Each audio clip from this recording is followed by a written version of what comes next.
Hello everyone, my name is Mind of Ryan and welcome to the first ever Dungeons & Dragons Hero speedrun. For one reason or another, there aren't any available recorded runs on YouTube, Twitch, or on speedruns.com, which is where I imagine most people would go to search for something like this. So this video is simply a submission video to showcase everything, as well as go over a few things in regards to categories and whatnot. Just some basic stuff going over the categories and the splits and other bits and pieces in the game. By the way, if there are any issues in regards to background noise, I do apologize. There's nothing I can do about it, so just keep that in mind. Anyway, moving on to how I would set up categories for this game. Dungeons & Dragons Heroes is a 4-player co-op offline video game, meaning that getting more than 1 or 2 people to run this game would be kind of difficult, but for the sake of those that can get 4 players to run the game, I would still have 4 categories for solo, co-op, 3-player, and 4-player, and then under that I would have difficulty selection. You can play Dungeons & Dragons Heroes on easy, normal, hard, or nightmare. Then under that I would have each of the 4 playable characters available for categories, so that would be Fighter, Rogue, Magician, and Cleric in whatever order suits. One thing I do want to clarify before going any further: this specific run has been done on normal difficulty and with the Fighter character. I have yet to route any other difficulty or any other character into the game, so things could be drastically different for other characters. And to be perfectly honest, Nightmare might not even be a runnable category, because from what I remember, the difficulty spike for Nightmare is just huge, and you can't use Raised Dead Amulets, which are available on the 3 other difficulties, and it would severely affect the run, I imagine. Moving on to splits, the way I've done splits in this game is based on whether or not there is something that you absolutely need to do in an area before you can progress. For example, there's an area called the Wilds where you have the option to go and get a soul shard, and for the current run I do go and get that soul shard. Part of the run is I get all 20 of the soul shards in the game. However, it is not absolutely required. You can just run through to the next area with, no levers or anything that need to be pulled, or no pressure plates that need to be hit, or no enemies that need to be killed. So for the Wilds area, I specifically just leave the split as Wilds. However, later on in the game, there are a set of areas that, in order to get to the final area and a boss, you absolutely have to pick up the 5 diamonds that are laid out throughout the other areas in order to get through a doorway to get to this area. So for that particular set of areas, I base the splits off getting the 5 diamonds, and then base the next split after that off the boss fight. That could change, but at this current stage, I believe every split that I've set up makes sense. One last thing I do want to know for anyone that wants to watch a regular Let's Play on the game: there are a set of videos of someone Let's Playing the game, so I'll link the playlist to those videos down below in the description for anyone that wants proof that this is an actual game, or just wants to watch a regular Let's Play. And that's all I have to say. I hope you guys enjoy this, and I hope you look forward to me routing the other characters and other difficulties and whatnot in the future. I do plan on posting more runs with a variety of characters, and hopefully I can convince a friend to come around and play and maybe run the game with me or something. Anyway, I'm going to stop blabbering on and let you guys get on to watching the run. Alrighty, let's do this. Boop. Name doesn't really matter, we'll just call him A. Alright. 3, 2, 1, go. Let's do this. Alright. Hello ladies and gentlemen, my name is Mind of Ryan, and welcome to a run of Dungeons & Dragons Heroes. For anyone wondering, this has not been done on the game at all. There are no speedrun.com or any other runs of the game that I'm aware of that I've done my research for. So this is completely new. I believe no one has done a recorded run of the game. So I'm certain this is the first time anyone's seen a run on this game. The estimate at the moment is roughly about 2 hours and 40 minutes or 2 hours 45. As I do have a couple other runs on the game that I may have used one that I did recently to show off some stuff before this actual sort of run, and I would have already mentioned it beforehand, but I know the splits and all that look like garbage, and I apologize for that, but this is all pretty much last minute. I'll probably I'll probably come up with something a bit better just to throw on and have a better layout there on OBS Studio. That way things look a lot better. But anyway, yeah, like I said, first thing we're going to do, immediately going to use a move called something, I can't remember the name of it for whatever reason. Let me throw it up here for you. There you go, Avid Pursuit. Going to be using Avid Pursuit quite a bit throughout this run. For the fighter, it is the fastest way of maneuvering, unless you use a potion of haste. If you do somehow, get a potion of haste, don't be afraid to use it. I don't use it often myself, usually, though I do not get one, but it's good, handy little potion to have. And we need our first little possible glitch of the game right here. Okay, no, sometimes the character there, usually in New Game Plus, the character will just decide not to walk on screen, and yeah, that can be pretty painful because it spawns you back outside the doorway we just walked into the cutscene from, and you'll be not just outside the doorway, but you'll be like behind it a little bit as well, so you have to move to the right and then move back through it. As a matter of fact, sorry, I've already screwed up here. As soon as we had that cutscene, I'm supposed to have a split. I forgot to split. That's entirely my fault. I do apologize. That's something that I'm going to go over in this run. I no doubt I've already mentioned that beforehand, but that's something I'm going to be going over, is where I'm splitting. You'll get a good idea of where it is when I do actually split, and if I'm, diligent about it and, do it properly, then the split should be very accurate to the points where I'm, actually supposed to be doing them. First possible sort of helpful glitch here. We're not going to get it, unfortunately. The very possible thing here is approaching from that angle, and it might not even be just approaching from that angle, as you can see it didn't work there, but I found usually approaching from that angle causes a glitch with that cutscene to happen, where the camera for the cutscene just moves off into the distance, and so because you don't actually see the hobgoblins that just walked in there, because you don't actually physically see them walk in, I believe, it just decides that it still needs to actually have them wander into the area. So when the cutscene ends, it's still doing the animation for them wandering into the area. So you got a good chance there on New Game Plus. You got a good chance just to run through the area and not have to fight them. Or you can a new game, which is what we're doing here. You've got a really good opportunity to turn around and kill some spiders beforehand, and then turn around and deal with those hobgoblins. Usually it does work. I don't entirely know what the specifics are to get that to work. I've just found hitting it from, a particular angle just tends to do the trick. Anyway, just gonna again just take the opportunity to get a bit of XP here. A lot of the time I'll avoid, fighting in these sort of situations, but there are situations like that where it's just, good idea to take the opportunity to get some XP. As the spiders and hobgoblins aren't really much of a threat, by the way, that's Yrthak. We're not going to pay too much attention to him because every cutscene he's involved in, we can just skip it. As you saw, there was a bit of an FMV cutscene. You can skip those in this game. You cannot skip ones that utilize like the gameplay engine, I guess, for the cutscene. So if it stays to similar graphics to this, you can't skip. So there's a few cutscenes that are like that, and several of them, or almost all of them, I believe, can end up like glitching and have the camera move off into the distance or do something weird. Something I should mention as well, actually I probably have already mentioned it, but I'll say it again anyway. Yeah, this game is on the. I'm playing this on the 360. D&D Heroes initially came out on the Xbox original, but it's playable as a backwards compatible game on the 360. There are a few glitches on this game. For example, like things such as simple things, literally just like your name, which I would have shown in the gameplay before the actual run. Like that can glitch out just simply due to having the same name as something in a save file or something of the sort. Cutscenes can glitch constantly. All sorts of things can happen in this game. Enemies can T-pose and all that good stuff. And I mean, even here, as you can see, there shouldn't, as far as I'm aware of, there should not be like a massive line down Yrthak's face there. Anyway, I got some very specific selling of items here we're going to do. We're going to keep our raised dead amulet, it's going to keep all our potions, and we're going to sell everything else, and then use all the gold, I should say, sorry. Use all the gold that we get from that, that we get from that. We're going to use all that to buy mana potions, because using stuff like Avid Pursuit uses up mana.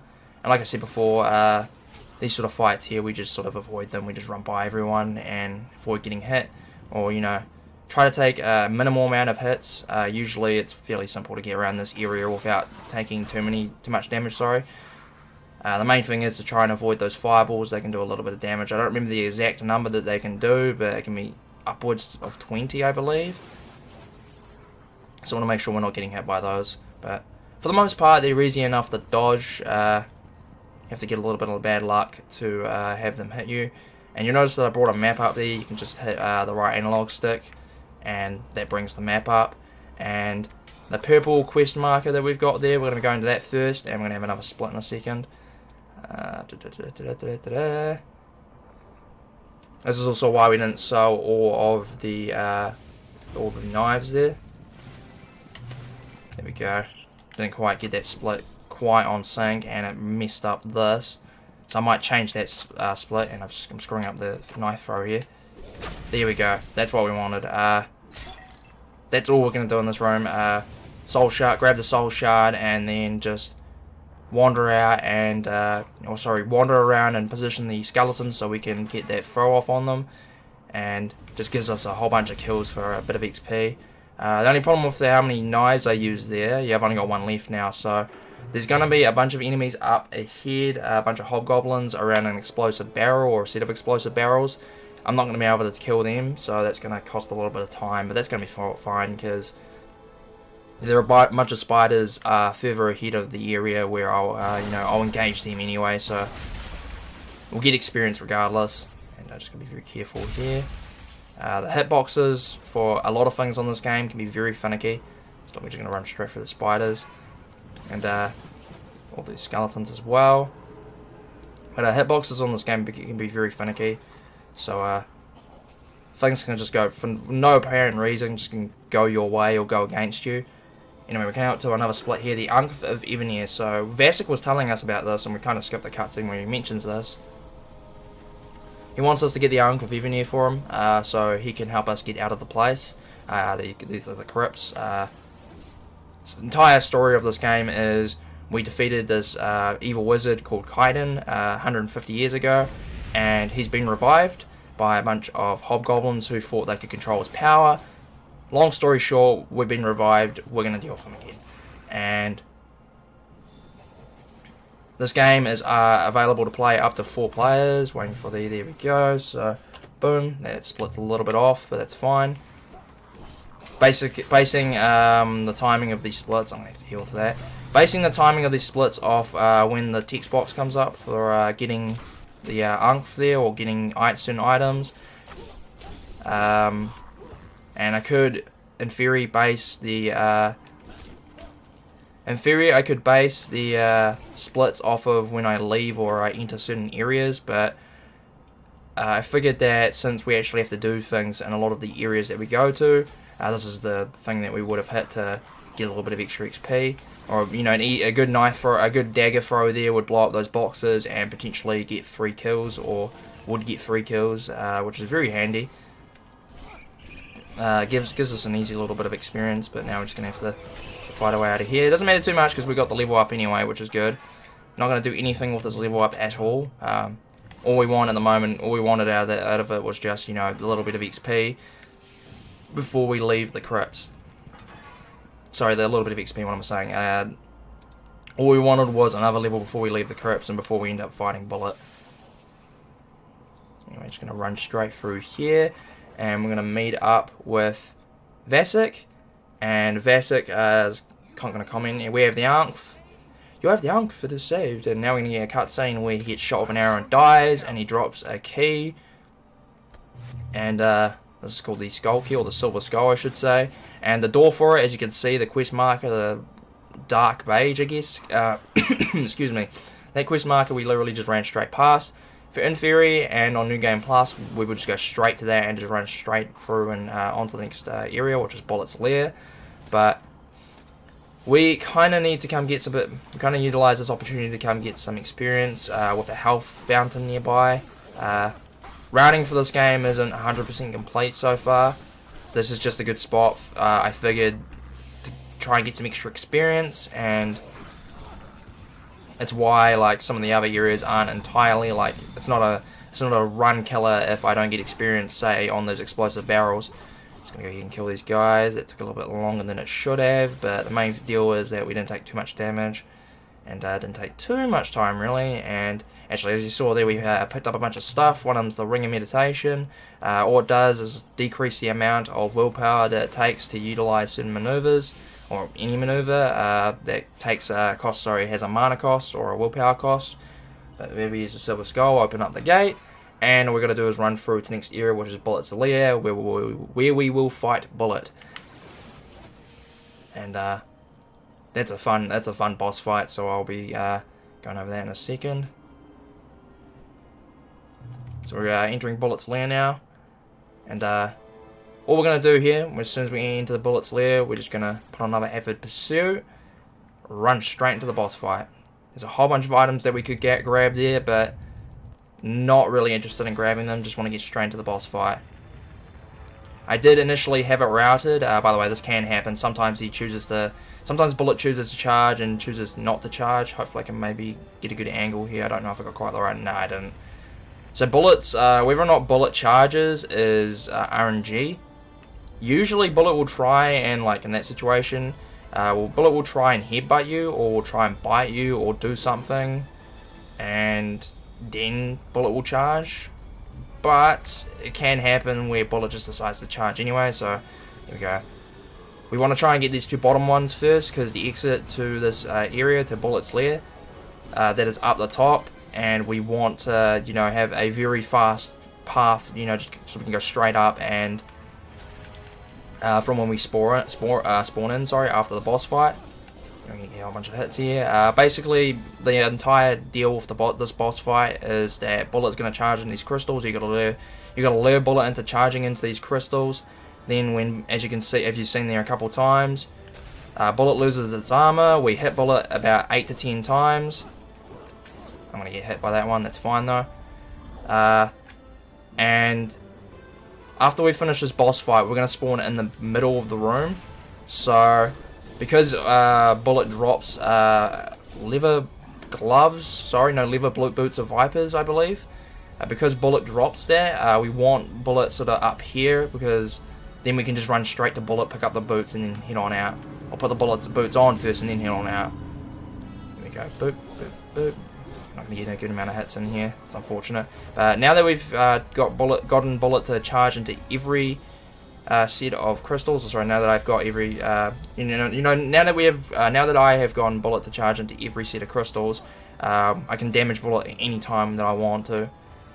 We've got a couple of optimizations here for the fight, as you can see there. Bulette charges, but if you manage to wedge yourself into the shoulder area of Bulette, you can set it up so that Bulette will just keep charging into you and you don't take damage. As you can see there as well, that almost did not work out. So that's basically what we're going to be doing. This is basically what we're going to be doing from now on, is just luring Bulette, get Bulette to charge, and then wedge ourselves in between his legs, get a few hits in.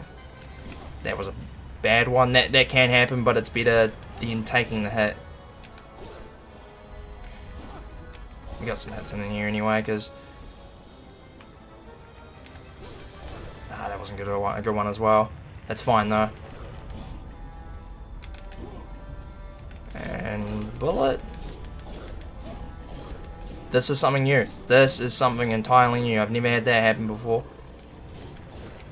I'm going to get into the boss fight quickly here. That's the final hit. There we go. Again, the split's a little bit slow. I apologize for that, but still adjusting. So as I said before, we spawn in the middle of the room. And sometimes you can get Bulette to drop their level boots of vipers. And you can pick them up before that cutscene happens. I have no idea how to make it happen consistently. But because it does not happen consistently, and because I haven't found a way to make it happen consistently, the idea is to get Bulette to die and be within the middle top area of Bulette's lair.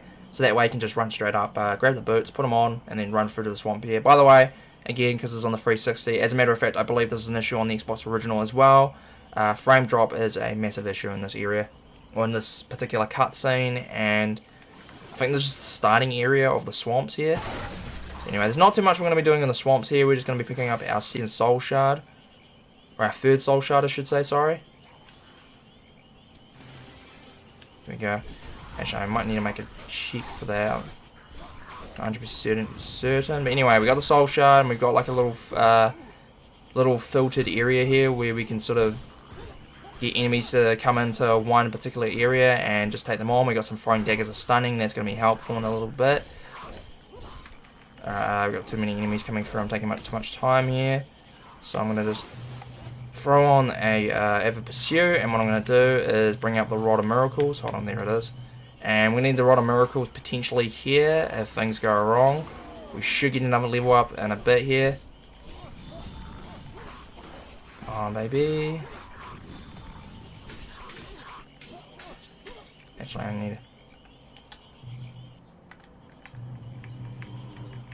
Oh, good, we do have 3 soul shards. Sorry, I just had to check because purely out of habit, I'll go grab the soul shard, the second soul shard, and I won't think about it. So we want all 20 soul shards that are available within the game. Anyway, I'm going to use this opportunity since we just got the reverse stab finisher. It's a combo move or a you know, any finisher move and needs has a little charge up thing that you have to fill up there, like a little 3-piece bar. I want to take these guys out nice and quickly before I enter the next area. We got some more throwing daggers of stunning, and we got some leather armor. That's brilliant. Sweet. Something to mention in this game are item drops. For the most part, are RNG based. There are certain enemies that will drop certain items and certain like chests and area that will have very specific items in them. However, for the most part, you're gonna end up in a situation where you're just gonna. For the most part, it's all RNG. So what I'm gonna do here, if I can get my throws right, there we go, perfect. Now, in the situation that I did not have those throwing daggers there, I would be utilizing the war cry instead of the daggers. Basically, the entire idea is to stun the troll and then to utilize one troll to build up a finisher combo and use it on the next.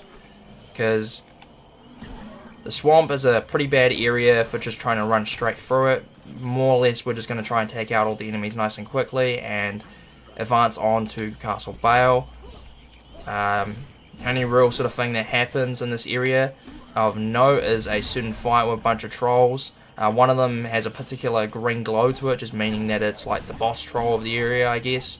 It's not an actual boss, but it just basically means it's stronger than the other trolls in the area. And that troll, always without fail, will drop leather gloves +4, so we want to kill it, because those leather gloves are a pretty handy item to have.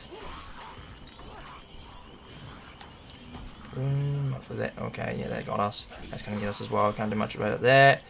Taking a little bit of damage here. I've still got that, where is that, Rod of Miracles. It's a good chance to use it before we enter Baele and not have to waste too many potions. Hopefully I can get some more health potion drops, because otherwise it's just going to be a pain in the ass. But it's all fine. Usually I would just try and run straight through this guy before he launches magic missiles, but that just doesn't seem to be the case. We didn't take any damage, so that's the main thing there. By the way, the trolls are very, very weak to fire and poison, so we use that opportunity, we use that factor to poison and use fiery oils and stuff. Like, they drop that sort of stuff in the area for you to use on them. So the game is very handy with that, and we got a longsword +3. I might save that for when we get past this little boss fight. I guess boss fight. It's not an actual boss fight, but we got a little fight coming up here where that will be handy. And I'm gonna put on fire oil here, and we're gonna get, as I said before, we got a few trolls that come on through. That fiery oil somehow still hit them, so I'm gonna put the throwing dagger of stunning back on. I probably should have left the potion until later on. There's the leather gloves that we want. I'm just going to kill these guys as well. There we go, nice and simple.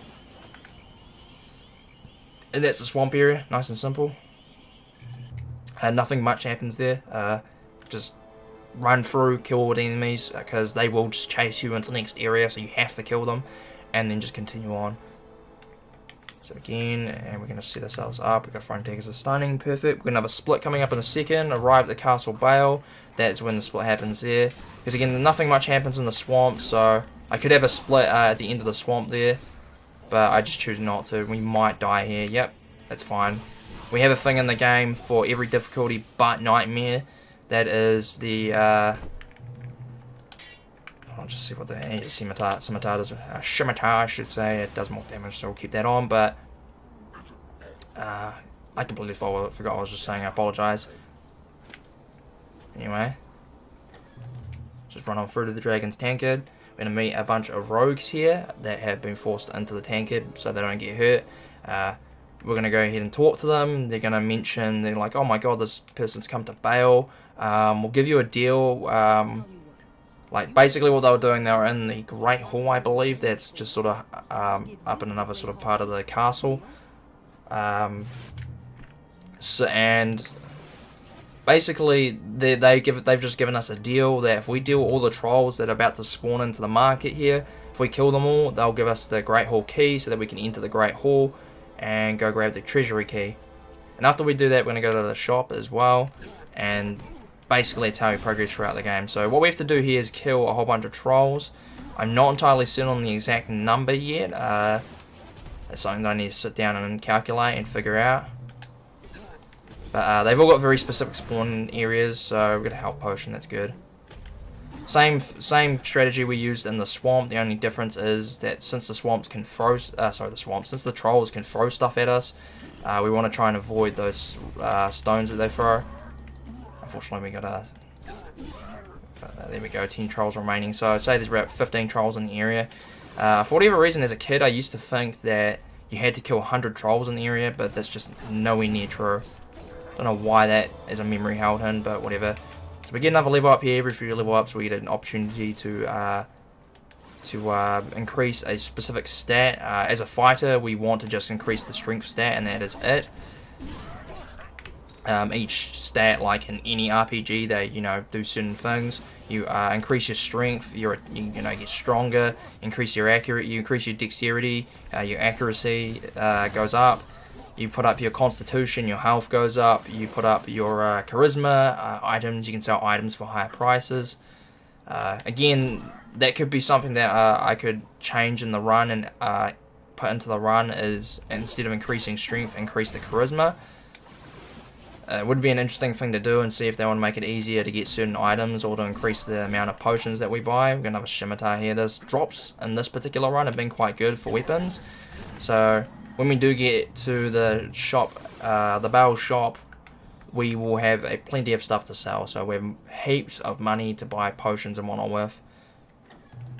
So now that we've killed the trolls, we absolutely... Sorry, I just realised I haven't done a split. That's my fault again. A little text box comes up when we kill the trolls there, and that's when I do the split. That's entirely my fault, I apologise. I would have mentioned this beforehand as well, and I probably already mentioned it whilst running. These aren't official splits. These are just stuff that I've taken and edited and live split. But this is the split. These are the splits that I'll go based off of. Anyway, as I said, we did it. Got a deal with these guys. They're like, you go kill those trolls. We'll give you the Great Hall key, so you can go find our dead comrades, and get the Treasury Key. And then after that, we're gonna go to the shop and find Rick. That's basically what she said to do. Go find Rick, and he'll have more stuff. He'll give more stuff for you to do. And then for a good portion of the game, a lot of what we do revolves around going and grabbing stuff, and then just going back to Rick. As you can see there on the yellow quest marker, all we're going to do is just run up here and enter the Great Hall. And now we are going to go grab the first Treasury Key. Oh, sorry, the Treasury Key, I apologise. I'm going to grab the Treasury Key, and then we're just going to... That's all we're doing here, just run and grab the Treasury Key. Kill a specific set of enemies that are going to get in our way regardless of what we do. So these trolls here, we're going to kill most of them and then get through. And then we're going to go to the next sort of area. Through the doorway into the next sort of bit, and fight a whole bunch of spiders and like rogues and whatnot, and just because they will chase you and they will hurt you very badly, they'll make you feel a very intense amount of pain.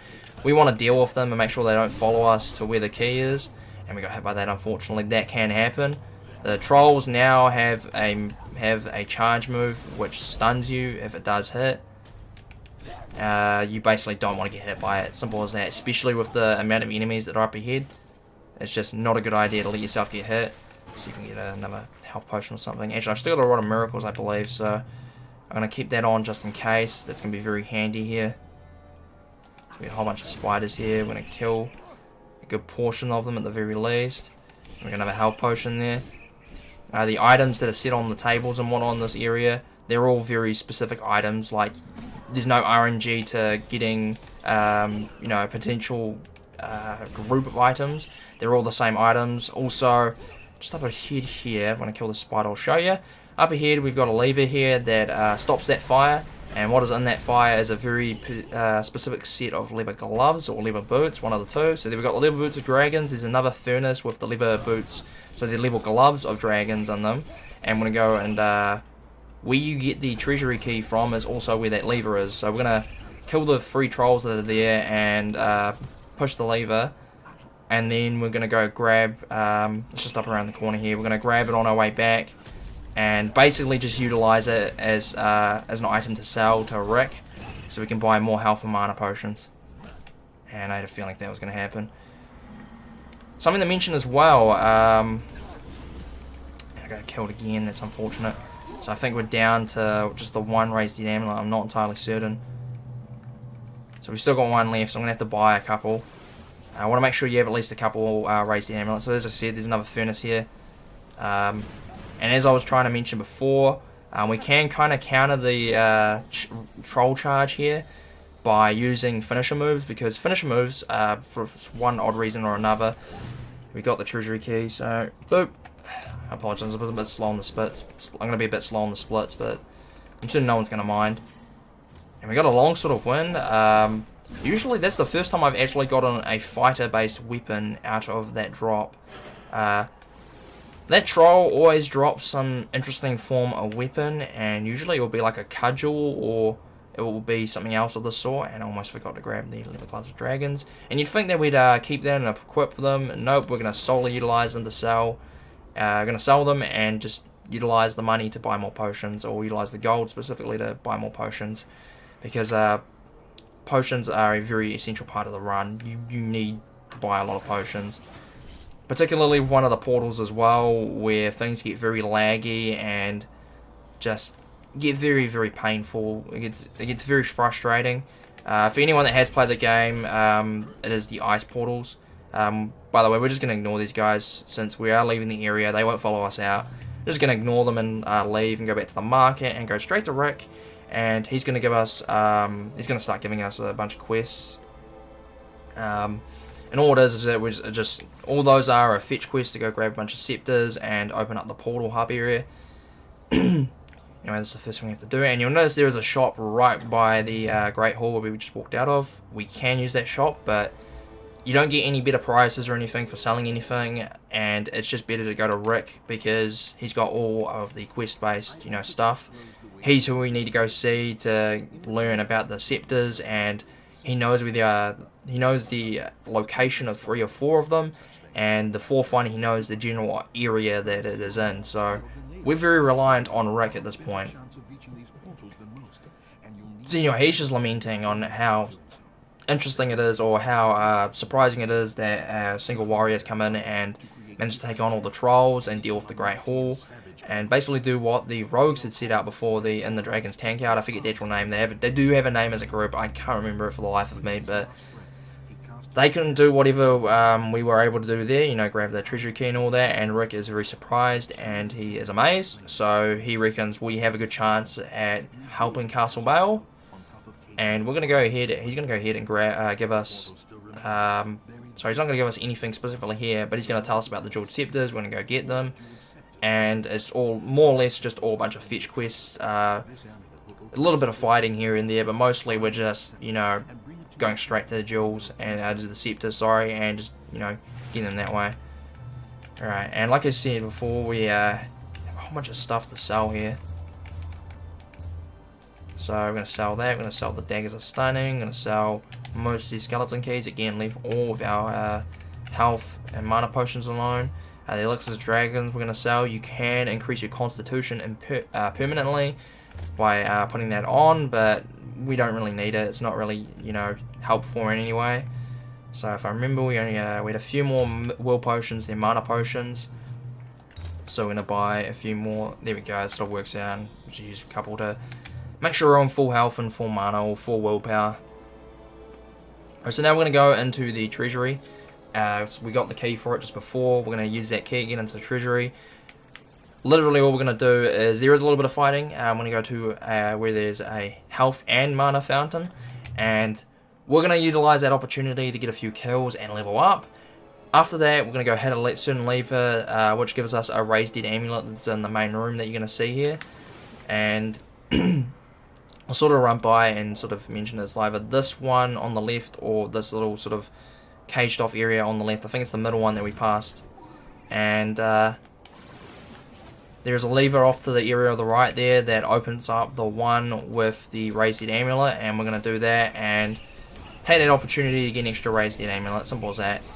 Like, if you've got an opportunity to grab a Raised Dead Amulet without taking up too much time, take it, because on these lower difficulties, Raised Dead Amulets are a usable thing, and you want to utilize them. I'm getting cornered here. This is not good. This is not very good. So even though we're right by a fountain, I have to use a health potion there, which this hasn't been a very good fight this far, since that's the case. But we should be able to kill these guys and get another level up, and then we're gonna get another finisher move called the Shock Finisher, and that's the last finisher move we're gonna get. Maybe I can get through and hit this guy a few times. There we go, I got him. Unfortunately, no level up there. There should be some people around the corner here we can kill. There we go. So we're gonna get the Shock Finisher, and we're going to replace the reverse stam finisher with the Shock Finisher, as the Shock Finisher is the better finishing move of the two. We've got two things here, I'll sort of show it off. As you can see there, instead of just doing the one stab with the potential to hit a couple of enemies, there we have we're pretty much guaranteed to hit at least 2 to 3 enemies. So it's good for like crowded rooms like this, where you just do that and take out a whole bunch of enemies. And usually it's got a fairly good goodness, I'm getting just bamboozled from both ends here. There we go. That was not the cleanest fight there, but it's fine. It's fine. We've still got plenty of health and mana potions. We didn't take so much damage that we died or anything. And in the New Game Plus version of this, there's absolutely no reason to go up to those fountains or anything. All you have to do is run through there. We're given amulets of jewels by Rick. That's something else that he does. With the next couple areas as well, he'll give us a couple of medallions to get into the area, and then we'll be able to access the area. Like, we've already got the Treasury Key, which gets us in there, but the Amulet of Jewels opens up that very specific cell that takes us through this area. A lot of enemies in here, and we try and kill a couple of them. There's the first jeweled Scepter. So we've got that Scepter now. We've got another Scimitar there. I don't want to spend too much time fighting in here, because these guys will just bombard me, and it's not a good idea. So we're going to have a Soul Shard here, which we kind of need, but also we want to open a very specific door that makes getting out of this area a lot quicker than it otherwise would be. And it's just an optimization. And this guy's being an asshole. Those mages, they're in the later game stages of the game as well. They're just a massive pain in the ass. They just get worse and worse.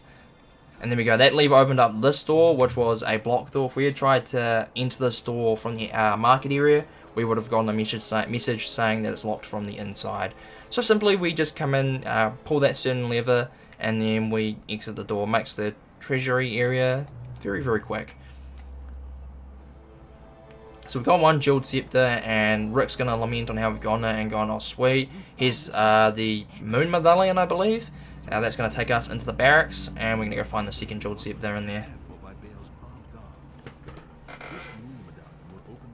There we go, Moon Medallion, that's the one we want. Also, I apologise if there's any background noise or anything. You're going to hear me like taking a swig of water and whatnot here and there. And you're going to hear me coughing and whatnot. That's just sort of how things tend to happen whenever I try to commentate on anything. And of course, I live next to a 70-kilometre road, so going to hear trucks and whatnot in the background probably if you haven't already. So I do apologise for that, but there's nothing I can do about it. My current living situation, I can't do anything about it, but not really too much of a bother, I imagine.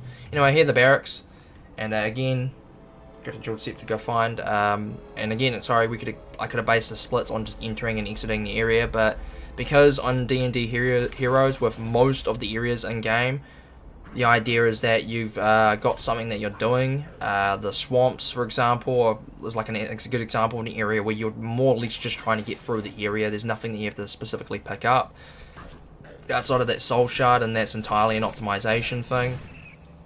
Because something we have as our base weapon is an ancestral sword, or depending on what class you're using, an ancestral weapon.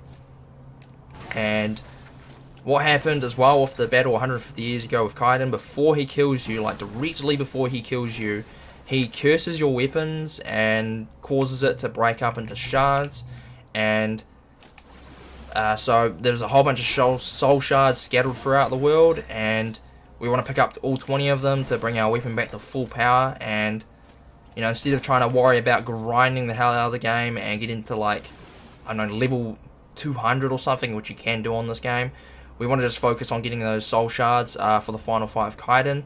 Then again, I am going to be looking into it soon, seeing whether or not you actually kind of need to grab all of them, or if you can just get away with grabbing enough to get a couple power-ups. Right, so that wasn't the Scepter there, that was just a key we need to get into the officers. I forget the exact name of the area, and we got hit by a charge. Another one as well. Oh, this is not good. This is not good. Right, we need to get moving. I do want to pick that up. 2 rods of mist. Can I, please? Hello? There we go. Okay, that's something I would not usually do. Usually I just run straight out of there, but a rod of missiles there. It'd be handy to sell that later. Just a cool little item to have. Okay, so those guys are all going to follow us in here. So before we enter the next room of the officers' quarters, we're going to be very careful. I've opened it. That's not good. That's fine. I don't think this priest is going to attack me until I actually enter the room. Again, that's something I haven't entirely routed yet, but he might just decide to come wander in here and attack anyway, but it's not a big deal. He's not an insanely difficult boss or he's not even a boss. We don't need to fight him. It's just that he has a specific weapon, a specific item drop, or a specific set of items he can drop, as far as I'm aware of.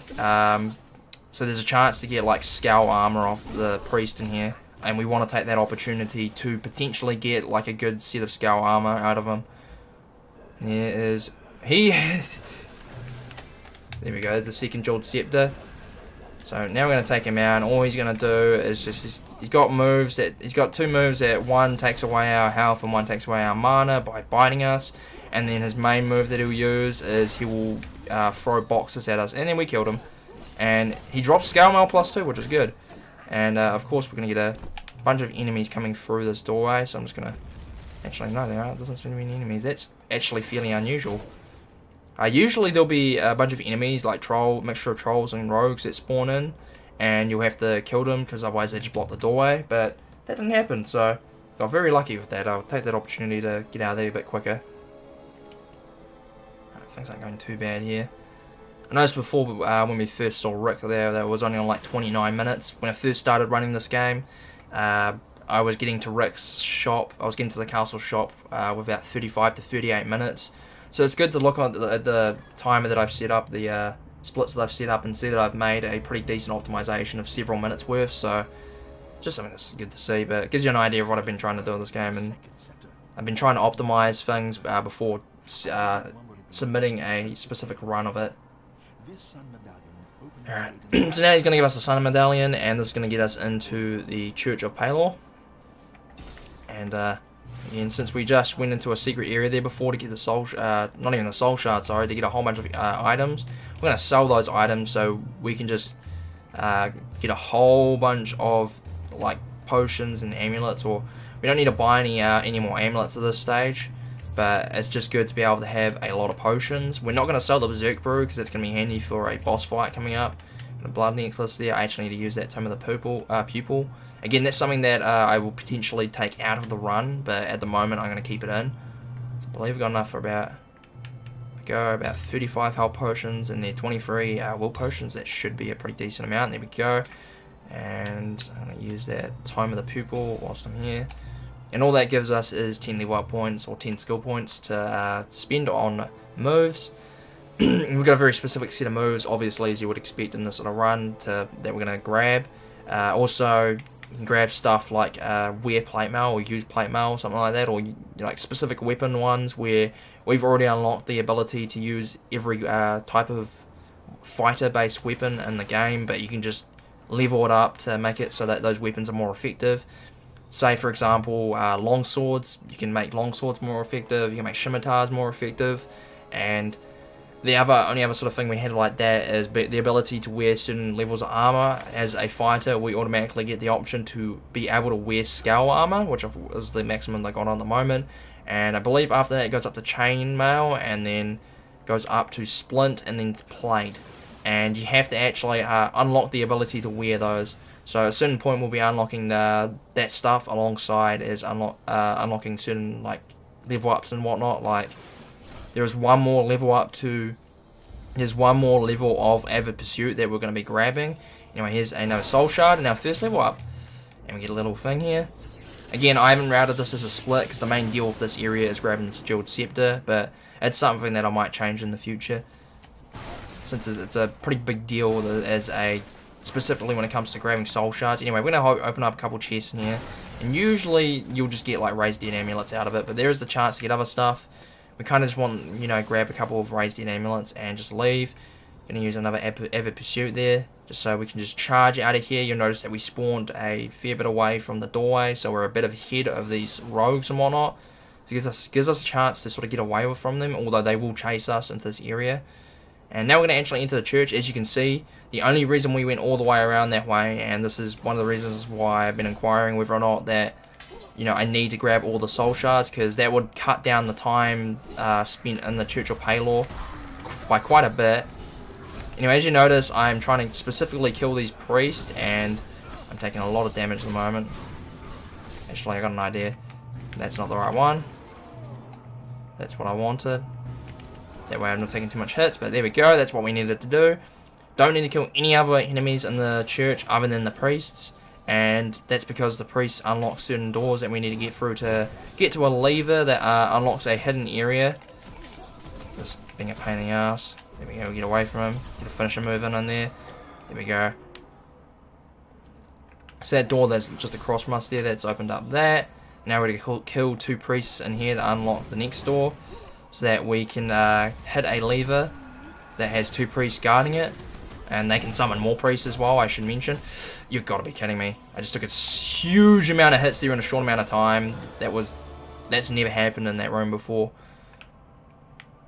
Okay, so all we need to do here, I'm actually going to take the opportunity to just start the level up process. I might actually check and see if I can get anything. Dragon's Toughness, I believe. That's something I want. That just means that we take a reduced amount of melee damage, and it's quite handy. Just because as a fighter, you're going to be running head first into battle, so we are going to take a lot of melee damage throughout the run, so we don't need to kill any more of these priests other than in the next room. Actually, we don't even need to kill any more priests in the entire church. It's just because we've got a big priest in here that drops some interesting items that we can either use or just take to Rick and sell. But the main thing we want, as you can see there, is the Jeweled Scepter, and we shouldn't have the opportunity. We shouldn't be able to die in that spot there, hopefully. Again, utilizing as you can see there, ooh, careful. You can see sort of a little showcase there of where the finisher move comes in handy. We do want to kill that priest. There we go. He dropped a cudgel, I believe, and we got the other scepter. So, just gonna. Oh my god, that's not good. It's okay. We got put in a spot where no enemies were able to hit us. So, all we're gonna do now is just leave the area. I'm going to get bombarded a little bit out here since a whole bunch of enemies were trying to follow us. For whatever reason, they don't really follow you into the church, and I believe as well on top of that, they do just spawn a whole bunch of new enemies outside of the church once you exit it. But that's the Church of Baele done, nice and simple. Again, if I find a way to route out getting all of the soul shards, that will be one of them that I will route out, because the Church of Baele will be a lot quicker without needing to grab that soul shard. But then again, if I was still having to grab all the other soul shards beforehand, it'd probably be a good idea to go ahead and grab that one just for the extra little, strength buffer and whatnot. So we're going to go to Castle Shop. Rick is going to give us a key, I believe, to get into the dungeon that's sort of right next to the shop. He has no idea where in the dungeon the Scepter is, I apologise. I've obviously been playing this game on and off quite a bit. I have an idea of where it is. I know where it is. So we're going to go ahead and we've got I think a couple of levers that we have to hit before we can actually go and grab the specific one. I'm just going to sell that cudgel while I have the chance and see if there's anything I can need to do. So we've got 5 Raised Dead amulets there, so also with the potion amount, we don't need to grab any more potions, so we're good for now. What we're going to do after this is we are going to, so as you can see there, dungeon's literally right here, and I'm going to take the map thing down, but that might not affect it. So So this is one of the cutscenes that where it shows you that initially as a cutscene, but if the cutscene glitches, it will fly across the other area, another spot in the market, and you won't be able to see the actual door opening or anything. But we need a little cutscene as we wander in here that is just going to sort of show us the layout of the dungeon. We're also going to be introduced to a new enemy. It's a raptor of some sort. I don't know the exact name of it. Fortunately, the guide that comes with the game, a little you know, booklet guide that you get with every old Xbox and PlayStation game, there's all of the enemies in there. The entire basis of these enemies is that they have a single shot and a wave breath attack, and there was an enemy, invisible enemy. That can happen. This can be a very annoying area to deal with. But anyway, the entire basis of this area is that we go to that crossroads. We have to go to the left here and run through all these enemies. We're going to take out a bunch of enemies here as well, utilizing this doorway as a spot to use a shock finisher. So yeah, the one shock finisher you can see there, one fully built up shock finisher can kill those set of enemies fairly easily, so it's really handy to have as a move in the game. But we've got a little sort of mini boss up here that can be a major pain in the ass. So now those mages that we saw earlier, we're fighting them here as well as all the other rogue classes. Now they have those shots, so you can see there that hits us and it would always give us an extra animation that slows us down. It doesn't stun us or anything per se, like the I keep thinking Xenomorphs, that's not the actual name of them, but those raptor enemies, their moves are all based on stunning you, and it doesn't specifically stun us what the mages do, but it just, there's always a little bit of a pushback, and it's usually into an area where there's enemies. Anyway, we gotta go in there, and we absolutely have to go in and grab the Mark of the Guards here. And we got a whole bunch of kills there, I believe. Oh, we got another Berserk Brew. That's quite handy. We got 2 of them, I believe. That is really good. I'm actually gonna check that. Yeah, we got 2 Berserk Brews. That's really good. That may make the upcoming boss fight very quick. If I get a good Beholder boss fight, that'll be a new PB for the that boss. I'll talk about the Beholder boss fight when I actually get to it, if I can get through here. Usually they only use 2 of those attacks and then you can just continue on, but still it's just really annoying, because even those attacks, as you can see there, that can stop you and stun you for a couple of seconds. And something's going on around here, so... Anyway, we got the Mark of the Dark Guards. Now, coming up to the crossroads, we went to the left, went for a whole bunch of stuff to grab that Mark of the Guards, which opens up this door to the right of the crossroad area. I'm going to go through, and I can't get through the doorway because of one stupid spawn, and now I've got a whole bunch of enemies to deal with, and I don't appreciate this at all. I'm about to die, so where's my war cry? War cry, please. Stun. There we go. They didn't get stunned for long, but it worked. Alright, so we got another hidden area up here which has a soul shard in it. Come on, please. There we go. We got through nice and easy. And we got a Hound Fountain here, which is good because we're going to need it. We've also got a bunch of boxes that we can break here, and those potions that you can see there, they are anti-venom potions. We absolutely want them.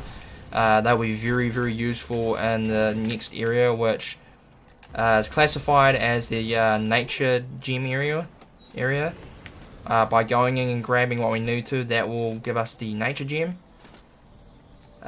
You'll see we'll start getting gems in a bit here.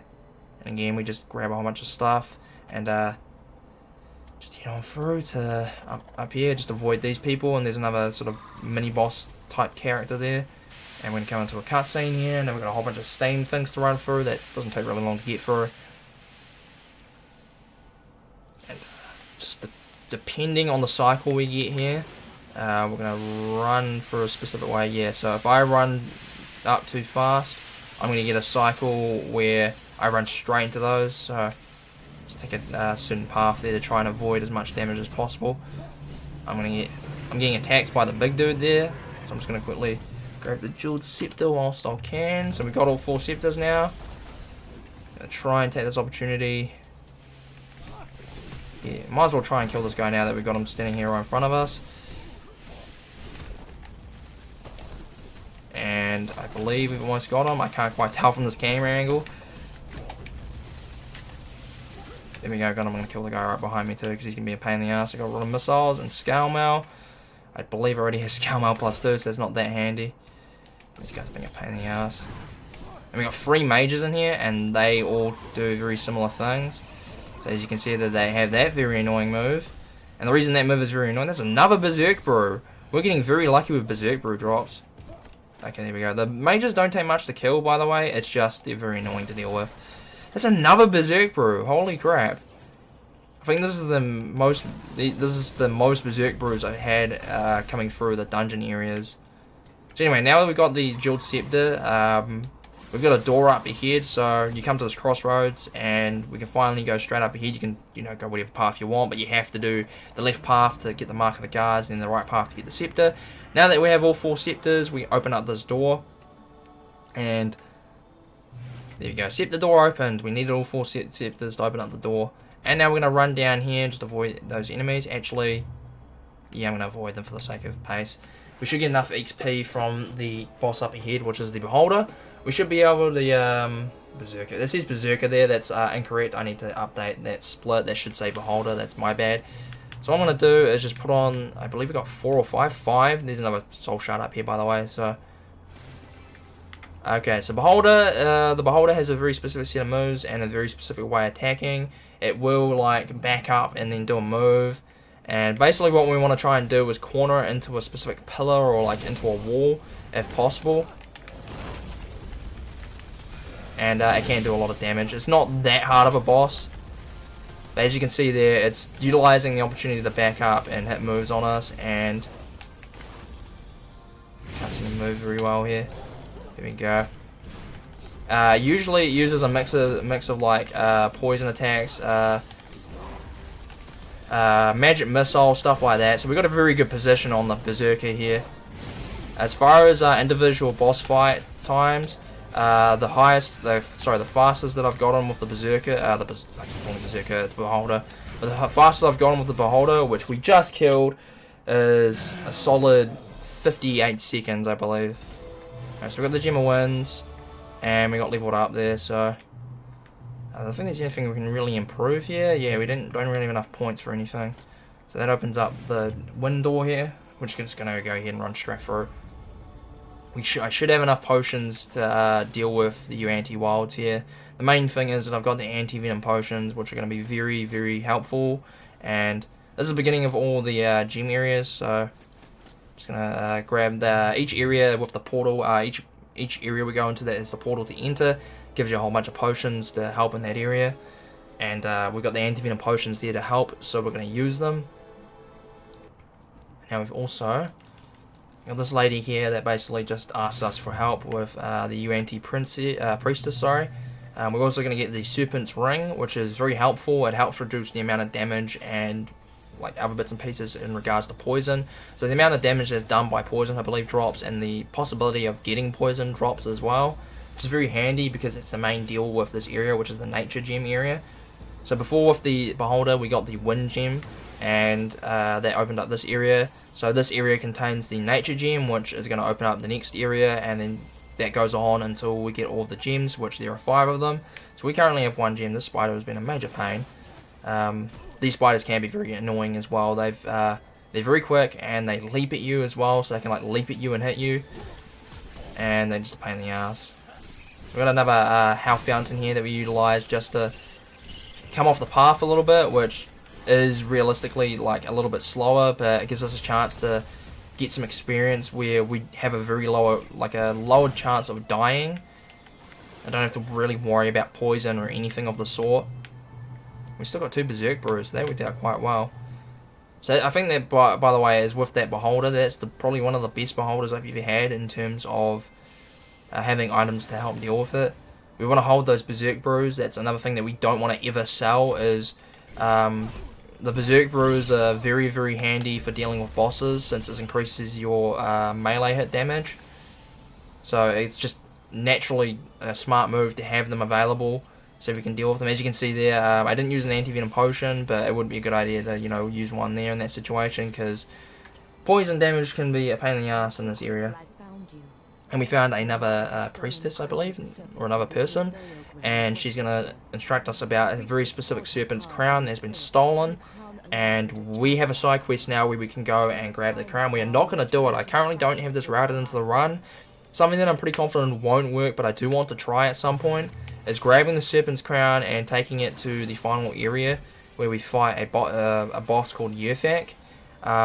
we get a specific sort of set of text that there's the very sort of specific set of lines. Are we really gonna have another death here?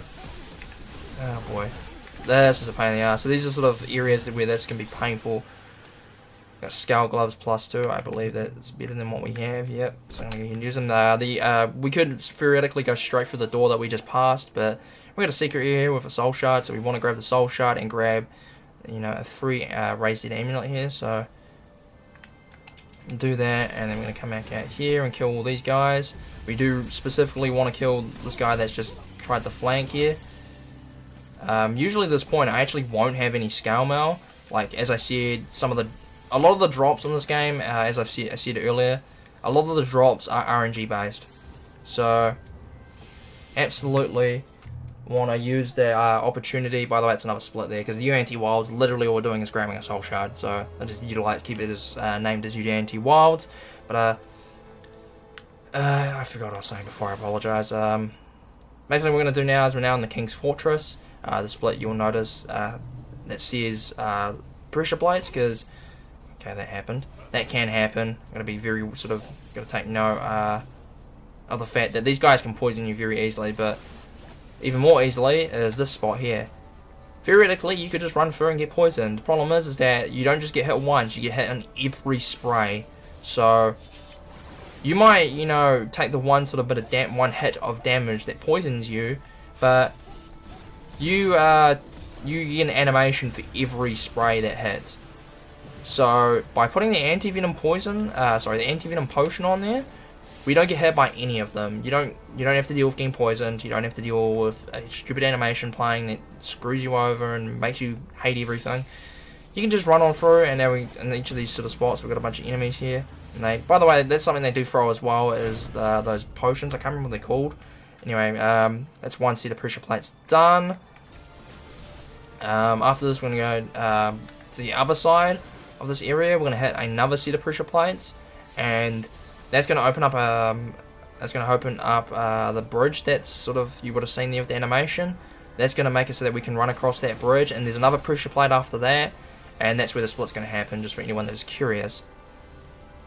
The good thing about these health fountains that are like around in the game, like even these small health willpower fountains, from like half health at this point in the game, they can heal you all the way back up to full health or back up to full willpower. They're very handy. So as you would have seen there just before as well, I utilised the opportunity to hit one of them, hit the health fountain, and regain a bit of health whilst I was dealing with the 3 or 4 serpents that attacked.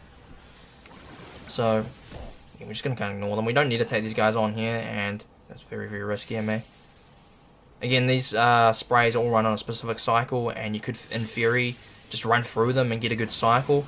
But I think, regardless, you're going to end up getting hit, so there's no point in trying to beat the cycle. We do have a set of spikes up ahead that we are going to try and beat with the cycle. A good cycle on these means we can just keep running straight through, but I have no idea what cycle we're going to get here. So we might get hit here. Nope, that was very lucky. And we're going to get hit here if I'm not careful. And we didn't end up getting hit anyway. I don't trust that, so there we go. So there is, like, I think maybe once or twice, there are times, by the way, there's another soul shard. There has been like 1 or 2 times where I've been able to get through there without having to wait, but it does not happen often enough for it to be a very, what's the terminology? It doesn't happen often enough for it to be a consistent way of dealing with the cycles. So there are ones that you should just pay attention to and take note of how long it takes for the spikes to come up. We're just trying to avoid, I'm going to get hit again, but that's fine. Get hit again as well. Wait for the next cycle. Run on through 2 of them. Get 1 cycle here, run through that.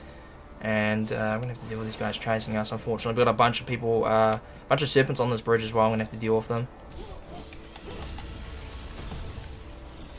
And you can see the base enemies for a lot of these areas aren't too strong, and usually a finisher combo will deal with them. Later on, that sort of what's it called? Strategy, I should say. That strategy gets thrown straight out the window because there is some enemies that just, yeah, they don't die after getting hit by like a single finisher combo attack, and they're very annoying to deal with. But I'll talk about them when we get to the area. And that's the end of the tree towers. And as you can tell by the split name, we've got more pressure plates to deal with. Specifically, we've got a set of pressure plates that we have to hit in a specific order for you know, the pathway to the next area to open up so that we can get through. So here's sort of where you start. You want to go left straight away because, again, like I said, there is a specific order that you have to hit these plates in.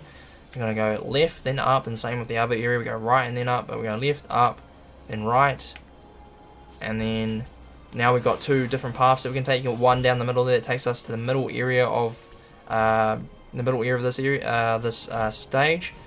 Where there's a big statue there. You cannot run past it, and I wasn't paying attention to my outfit. That's entirely my bad. Dying in this area is very possible as well. You're going to be very careful as well how you hit these. There we go. We've got a little text message there. That's what we want. We absolutely need that text message because otherwise it won't care if you physically, like on screen, have hit the plate or not. It'll just decide you have not hit it. We're going to level up there, and I think we're going to weapon drop. So I'm going to take the chance to go ahead and we're going to upgrade our Avid Pursuit. The one upgrade that we can do for it, and I believe, there we go, we've got an Exquisite Scimitar. So you might be wondering why I'm not trying to heal myself with the anti-venom potions that I have. That's because we need them for these sort of spots. Hit another pressure plate, so you absolutely have to hit these pressure plates in a specific order, and that order is yellow, red. I'm not getting any hits in for whatever reason. Very strange. That's because I'm getting constantly hit by a stream of poison attacks. I can't hit this guy. I cannot hit him. Nothing's hitting on him. This game's being very silly. Okay, I might die again. And I can't do anything about it. I'm going to throw on another anti-venom potion. I believe we have more than enough. Yeah, we still got 5 anti-venom potions. I've got more than enough. Anyway, Avid Pursuit, the upgrade there literally just upgrades our movement speed. Increases our movement speed. Meaning we can just cover more ground in a faster period of time, shorter period of time. I'm taking it a little bit risky with this run as well. I'm going to have a weapon drop, but I do not want to go grab that because it's just too risky. Now, usually what I would do before coming into the Yuan-Ti Wilds and this entire gem area, usually what I would do is go and buy more potions, but that's sort of something that I haven't entirely routed in. Something as well to help with knowing where to go with this area. You want to go left first, and then you always, when you get to whatever plate or the two sort of branching off areas to go to the plates, you always want to take the left path first. Absolutely always want to take the left path first. So now we've got another pressure plate activated. I'm going to have to take these guys out because otherwise they're going to be a pain in the ass. Just not going to have a way to get past them, so that's a good opportunity to just run through. So usually I'd have more potions and whatnot than I do have now, but it's perfectly fine. We just buy more later. So we get the last pressure plate. Don't even really have to deal with these guys or any enemies that we fight, but just because how many they are, they will corner you and just get tons of hits on you. As you saw there before as well, just heaps of enemies just start spawning in. They're a major pain in the ass to deal with, and it also sort of gives you a chance to get some extra XP. So now that we've sort of gone by those guys, we're just going to leave. And as you saw there, we've got an animation where it showed the statue beaming a green light at that gate there to open it up. We've also got a soul shard here we're going to pick up, and we're going to get our second level up. There we go. Now we have half of the soul shards that we can get in the game. Now stats have increased. I haven't got a specific number written down or anything to be able to actually tell you what the specific stat is. By the way, I forgot to do the split. I should have done the split on the last pressure plate. That's my fault again. So these splits are a bit messy, but it's fine. I can promise with future runs that I'll have a better idea or a better memory of where I'm going to split. This is literally just, the inner Sanctum is literally just run through and get to the next area. That is literally it. So, I don't even know, in the future I might take away this split. So, need a little animation here. Right. We got a potential little mini boss that we can take on here, but we're not going to take him on. We don't need to take him on, so there's no point in taking him on. A lot faster just to run on through and get to the main area where this quest point is. So we're going to meet this woman. She's like, oh, I knew you'd come. And she says, I am weak and cannot help you. So I mentioned earlier in the stages, back in the Anti-Wilds, about a Serpent Crown that you can get. This is what I'm talking about when I mention that area, is simply because of simply because there's a potential for making this boss fight easier. I think. I haven't tried it, I haven't tested it, I do not recall how it works out. Anyway, we are at the boss fight here, and this is a very heavily sequence-based boss fight. Not really much I can work with here. Hopefully, yeah, he's done a single shot, so we're good. I'm just gonna let him fly up there. I don't think he even really took damage from that, but that first sort of spot there, that can be a major pain to deal with. Anyway, Yrthak always does the same thing over and over again. So we're going to just do a certain set of things. Usually I won't get hit by this, but that first hit happened, so it's unfortunate. Basically, the Yrthak's going to drop a whole bunch of rocks, drop down, let us hit it a few times, then it's going to block itself, it's going to attack, and then it's going to do a single shot attack. And when the single shot attack is fired at us, we use our shock finisher to make us impervious to it. I just want to try and get the Beserker brew. There it is. There's a very real possibility that the Yrthak will just decide to sit there and let it hit us some more after a particular sequence when it drops down and get hit by this, unfortunately. Fortunately, I've got a whole bunch of raised dead amulets, so it doesn't matter if I die once or twice here. So again, same thing, drops down, allows us to go at it a couple of times, and there is the potential there where it will decide not to fly up, which, by the way, whenever it does, we intentionally take damage, because it's just better to just take damage and have the opportunity to get more hits in. And again, we've got plenty of raised dead amulets. As far as I'm aware of, we've still got 4 or 5. We get hit by that. We did not. That's good. So there is the opportunity to have the Yrthak just sit here and let us do this part of its cycle again. And sometimes it can finish that bit of the cycle quicker, which is a little annoying, but it just happens. It's not really anything that you can really deal with. It just sort of happens. The main gist of this boss fight is that it's not really much of an entertaining boss fight. It's just frustratingly slow, and I haven't found a way to make it staying on the ground a consistent possibility. I've not been able to make that happen, so I haven't bothered trying to get it to happen consistently. And if it were to just stay down and let us continue hitting it, say it just did another cycle there of it blocking and then trying to hit us with that single shot attack, which stuns us, by the way, which is why we try and avoid it. Also, because the damage it does is just bad for us. Fortunately, I have not died yet in this fight. I might die here though, which is to see. By the way, on these lower difficulties, we get regenerating health. So that's a thing. And again, it's the same thing. So this isn't really much of a boss fight in terms of entertainment value. It's just the same sequence over and over again. If I can work out a way to... Yep, okay, I ended up dying. That's fine though. It's only the one raised dead amulet. If I can find a way to get it to just stay on the ground, that'd be awesome. Because it'll make the fight a lot quicker. And if it were to stay on the ground, I'd be using a Beserker brew to attack it with. Might be able to get here, I don't know. We're not getting many hits in here. I wasted it, that.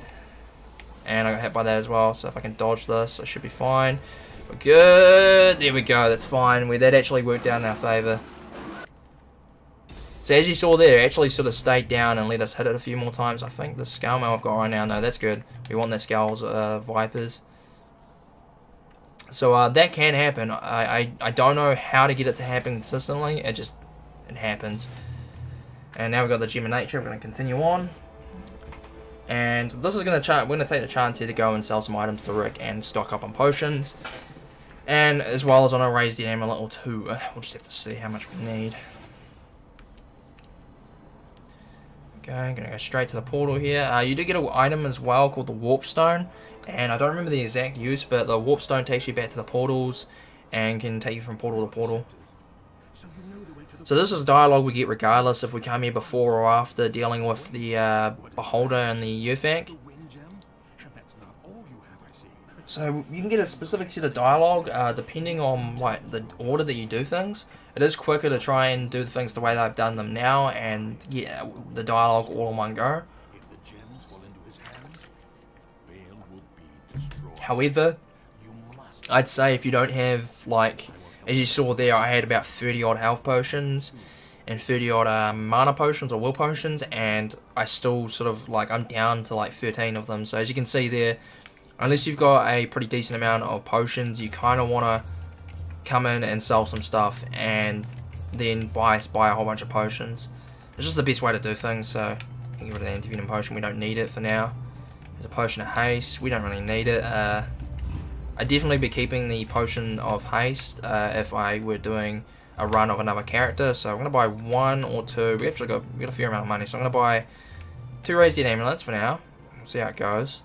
And then I'm going to buy, still good enough, I'm going to start buying healing potion medium. Just going to buy about, I'd say, yeah, 10 grand on that would work out, or actually even maybe about 11 grand would probably be a good idea. And then with the wool potions, we're still only going to buy small ones, so they worked out quite well. So now we've got a decent amount of both wool and health and wool potions. I'm just going to head back on through to the Portal Hub area and head on into the Fire Gem area. And the entire basis of the Fire Gem area is you absolutely have to get 5 diamonds that are in a bunch of the stages. You can do as much as you want, you can find as many enemies as you want, you can just run through as fast as you want to get to, I think it's called Diecast or Dragon's Den. Actually, yeah, it's called Dragon's Den. You can run through there as fast as you want. If you don't grab 5 of these 5 diamonds, you're not getting into the area, so you absolutely have to grab the 5 diamonds. By the way, we get a little side quest there that actually helps with getting the 5th diamond, so we do it. So it's not really much of a side quest, I would say. It's directly tied into the main stage of the area. You have to get these 5 diamonds. I have not found a way to, maybe there might be a glitch to not have to grab all 5 diamonds, but as far as I'm aware of, you have to grab them, and you will get text for grabbing all 5 of the diamonds. So you get a text for each time you pick up a diamond, and of course that's where each of the split's going to happen for these 5 diamonds, and that's just the entirety of these 3 areas. I believe it goes metalworks, then heating room or something room, and then cooling room, and then diecast, and then Dragon's Den. And the name, I could again do splits based on each of those areas, but it really doesn't matter. Like I said, if you just run straight through those areas without grabbing these diamonds, you're not getting anywhere. So the diamonds are the thing that you want to grab, and we can avoid these little sort of bots. They can attack you, and you can attack them if you want, and we've also got giants here that can attack. We want the text to come up, so usually I would move forward and try and get through as quickly as possible. This is a bad flame area. Usually run straight through the flames, straight through the middle of these flames, and you won't get hit by them. But there we go, there's a better example of that. We've still got the second diamond coming up in the second here, and again, if we get in the way of these robots, they will turn around and start attacking us.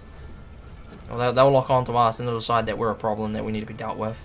Fortunately, this second diamond up here, it is tied in, the text box for getting the diamond is tied in directly to entering the smelters. So there we go, that's the second diamond.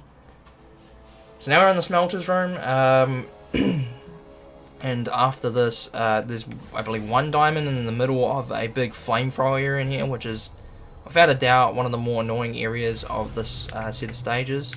So we've got 7 flash freezers, I'm going to keep an eye on that. I'm going to be coming back through to not this part of the stage, but we'll see up here in a second. We've got the first set of flames to deal with. I'm just going to use potions here. Fortunately, they've both got these little side-off areas that we can choose to run through and just avoid them. So there's the 3rd diamond, waiting for the text box to come up. There we go. Get the 3rd diamond, go and get this raised dead amulet, and just going to run through these and just spam potions, and that's how we deal with them. I have no other way of dealing with that stuff at the moment, and as you can see there, there's a soul shard. So we're going to come back through this area, through going through the next area as like a little hidden sort of spot there. It's right at the start of the area. It's pretty easy to get to. It's right by a fan, so you have to sort of swing at the fan to make sure the fan doesn't hit you, to go through and get the go up and get the soul shard, then go back down. So there we go. Now we're in the area, and now these things we potentially we take damage, unfortunately. So there's a way to get through all those areas just without taking damage. I just haven't been able to do it. I haven't been able to consistently do it. So where we just what I just talked about, going back through, we're gonna these, and hopefully they won't come and attack us. We're going to go back to the smelters, grab the soul shard, come down, and then what we're going to do is we're going to run up about 4 or 5 fans up the left of that path there. As you saw, there's a fan there that we had to destroy to get through here, and I'm getting hit by these guys. That's a first. Usually you can't get hit by these guys as long as you keep moving, but that's apparently not a thing. So that's a new thing for me. We got something interesting there. Rod of Reflection. Okay, so Rod of Reflection, I believe, whenever we take damage, it reflects percentage of that damage back onto the enemy. One of the moves that the fighter has does that as well. It's called Eye for an Eye. But that's all we came into the cooling room for. So that's good. One thing going through this area, usually I will not have any Berserk potions coming through into here, or Berserk brews I should say. So one thing that we want to sort of keep hopeful of, or keep an eye on, is whether or not we can pick any of those up. So you can see there's these fans up on the left of the walls, and see again, hit bosses in this game are just a pain. So I believe it's about, not the 4th but the 5th one, but let's check. Okay, so no, it is the 5th one. And again, enemies are just a pain in the ass. Not even the 5th one. Okay, it's the 6th one then. There we go, secret area found, and we're just going to grab the soul shard and exit. There is no point in staying in that room. You will just get bombarded by enemy attacks, and it can be very painful. Oh, I nearly missed the fucking diamond there. So we got that 4th diamond, and the split's a little bit slow. That was lucky. In that situation there is potentially, there's a potential for getting hit regardless, which is just a massive pain in the ass, and these enemies are just doing whatever. There's little blocks up ahead. You can get past these blocks in time to, you know, be able to miss the two sort of mechanisms squashing it together, but I've only managed to do it once, so there's no point in trying to do it. It is possible, but it's quite hard to do. And if you get hit by anything, you get knocked back as well as off to the side, and you have to start dealing with enemies. So immediately we're going to run through another set of these. I might try it here and see if I can get past this, but I doubt I will. Yeah, I didn't, so that's perfectly fine. And we're going to run off to the left here. So as I mentioned, there's the 5 diamonds you absolutely have to get. You see there's a quest marker, that's where Laundra is, who we got talked about before we came in the area. She was mentioned to us. She's kept in a cage. We have to fight this guy and get a... I might die there, that's okay. There we go. So all we want to do with them is just freeze the bastard, and... I need to time these better. Trying to freeze this guy. I have no... Oh boy, he's gonna... Alright, this is gonna make this a bit slower, because that, as long as those black marks are still down on the ground there, that stuff stays. Like, they can still hit you. So, there's not much I can do. I kind of have to play things safe, unfortunately. I don't know how I got that soul shard, but I'll take it. We do intentionally try to grab the soul shard as well, so as you can see there, until those go out, we cannot grab the fire cage key that we need. So now we're going to go and get Laundra out of our cage, and she's going to give us the 5th diamond. So you can go to Laundra first and get the text box, and she'll tell you to go kill this guy. And if it's your first time playing, you'll immediately come to Laundra, and you'll find out. And we apparently have sorry, I just made no sense there. We apparently have a little bit of a glitch there with positioning. Anyway, Laundra's just going to complain to us about getting stuck here. And then she's going to leave the area and leave the 5th diamond for us. So, like I said, we absolutely need the 5 diamonds, and the side quest is tied to getting the 5th diamond, so it's good to have it. So, 5 diamonds found, perfect. Now we can just run on through, and that didn't work for some reason. That can happen. If you're too quick with using certain moves, that can happen, and we want to get away from those guys because they do a bit of damage. We've got some more annoying enemies to deal with up ahead as well. So we've got these smaller versions of these little sort of machines here, and we've got bigger versions. Look how big he is. They all do very specific attacks, which involve stomping first and then trying to do like a breath move. Depending on which side they stomp on, we got through that lickety split, so that's really good. And this is sort of something that just happens in the cutscenes. And in the earlier cutscene with Laundra, if we had those fire elemental things attacking us, they would have just made the screen shake and everything as well. Excuse me. We got through their lickety split. Those guys can stun you, and it just ruins your day. It's just really not fun to deal with. Anyway, we got our next boss to deal with. The Red Dragon. The Red Dragon is a really simple boss, because he sits in this one really specific spot.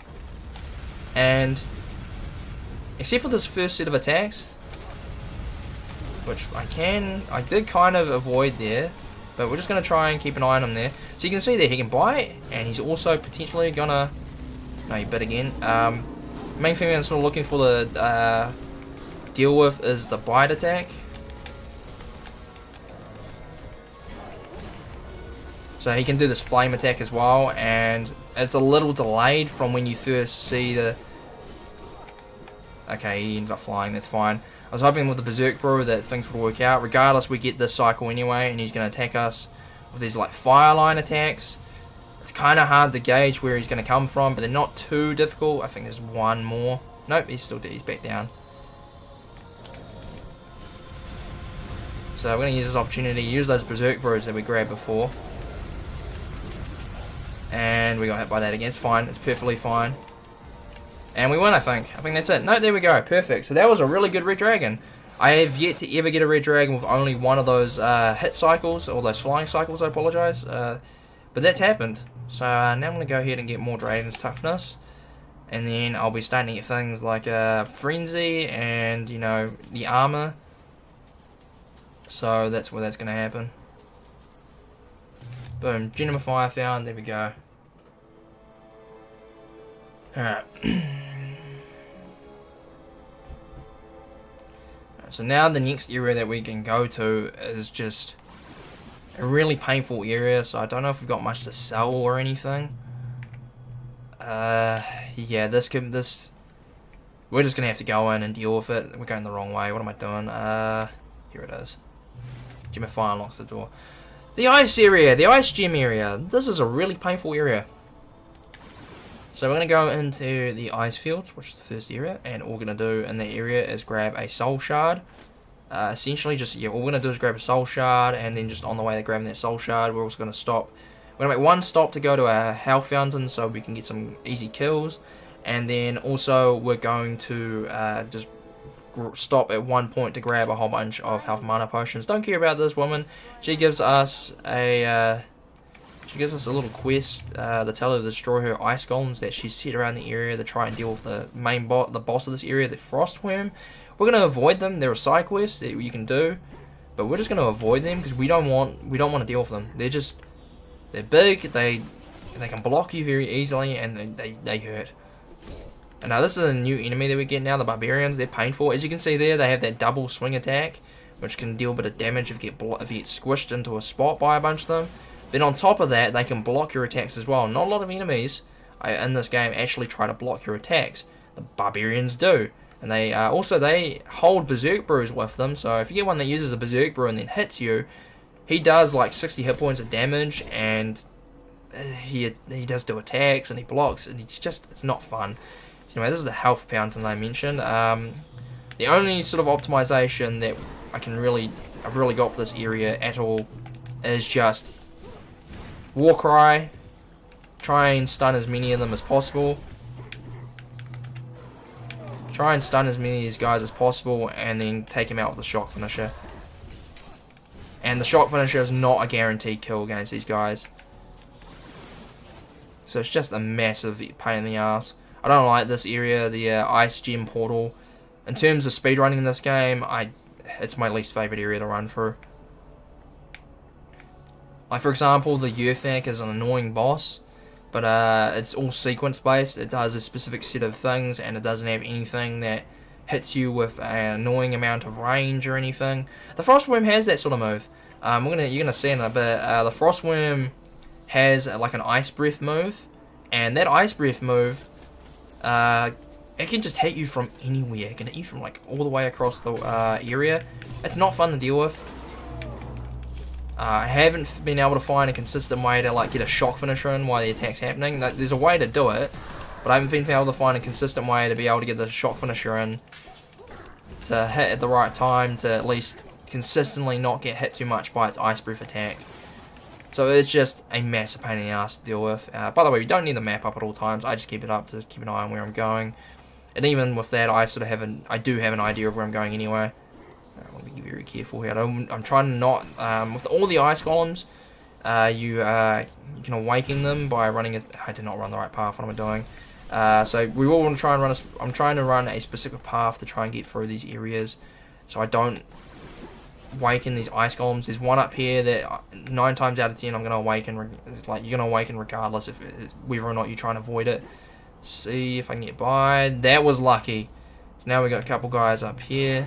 Warcry, kill, and then run through. Again, Warcry, as you can see, it's still just very finicky. These guys do a lot of damage and they're not fun to deal with. That guy, sometimes you can squirm by these guys, but it's not a guarantee. And there's no one else that we have to deal with, like, other than these guys that are following us now. So what we're going to do, break these boxes, get our soul shard, group these guys up a little bit, so we can get a good walk around on them. The wrong way.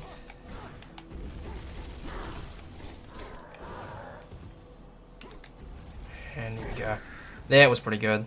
It's probably the best sort of fight I've had in that little area. I'm going to go ahead and open up the chest as well. Something I do want to try and get in this area that you can get, Rod of Miracles. I said that I used one at the start of the game. As you would have seen, it heals 999 hit points and gives you 999 will points.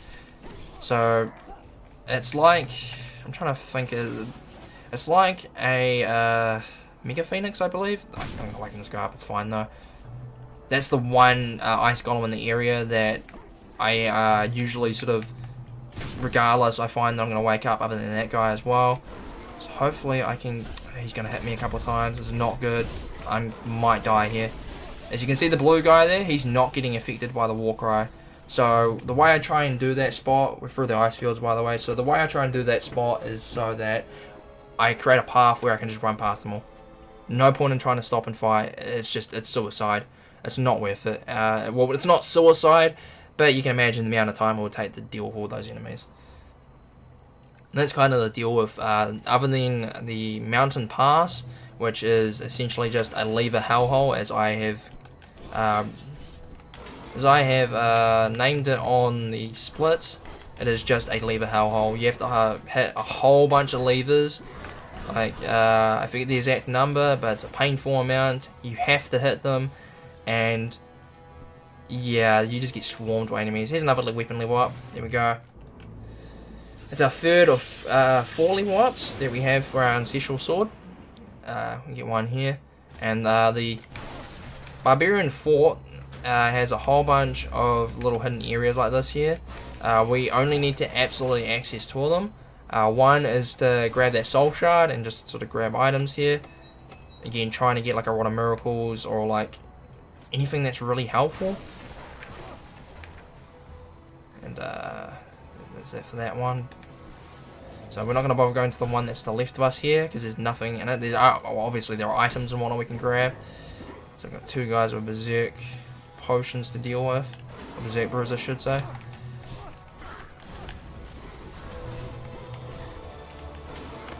We're taking a fair amount of hits. It's fine, we dealt with most of them anyway. Our likeliness of having to use a raised dead amulet here, raised dead amulet here, the likelihood of having to use one here is pretty low.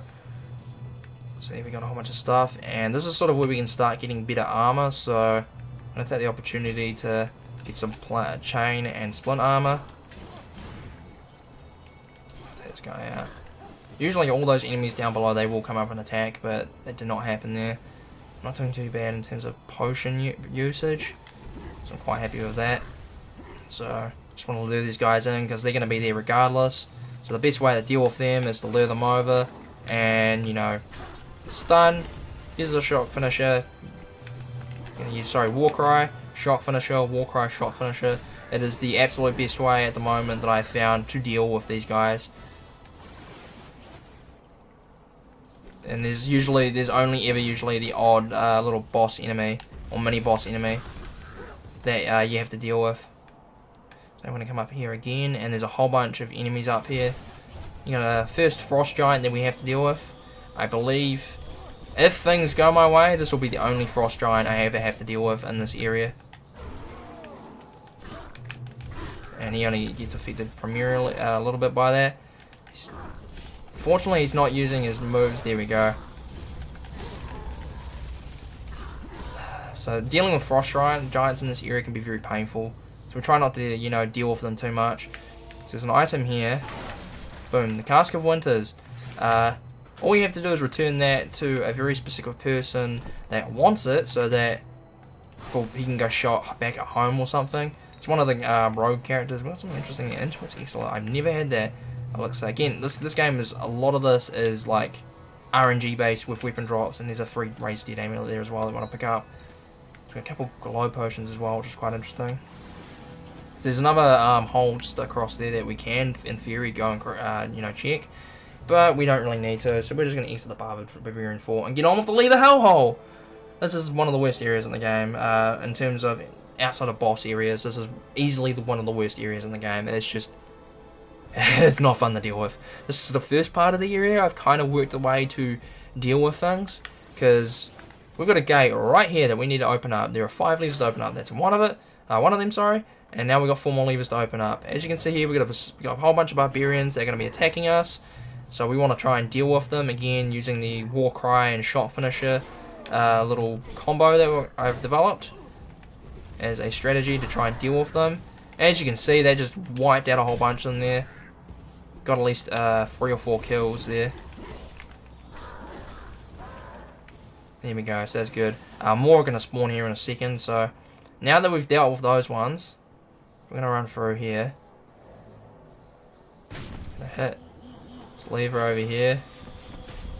This is where things can get very painful. So I can't get out of this. I cannot get out of this. Because of certain things like spawns, things can get very painful very quickly. So hopefully not take any more hits. Bring these guys out this way. I still need to go down the left path, but these guys will spawn here regardless of what I do. So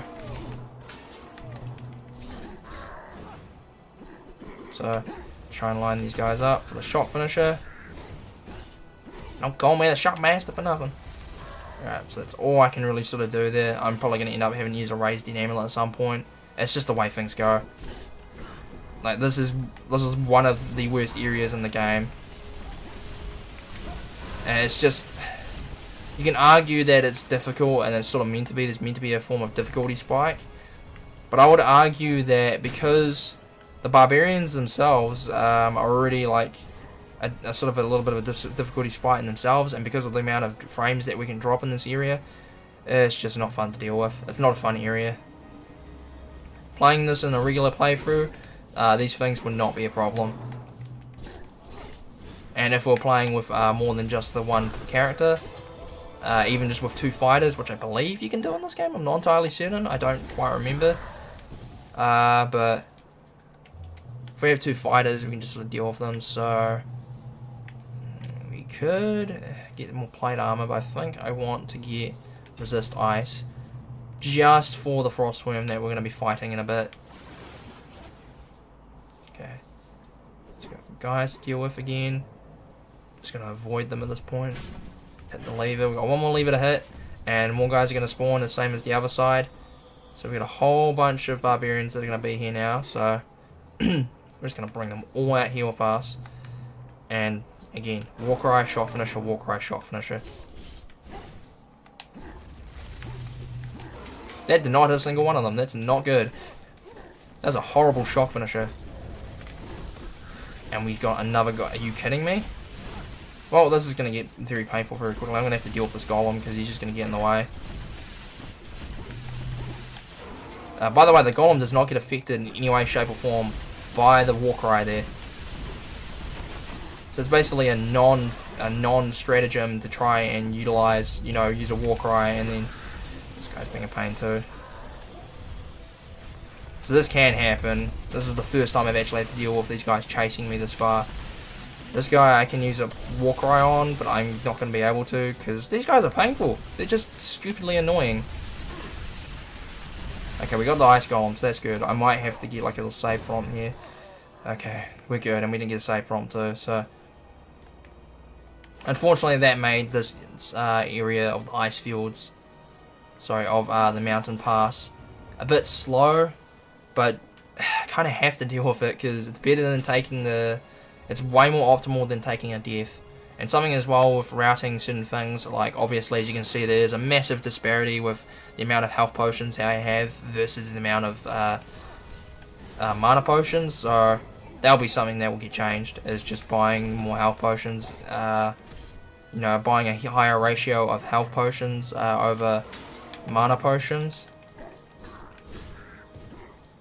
So, go, Warcry, again, just, we kind of have to deal with these guys like this.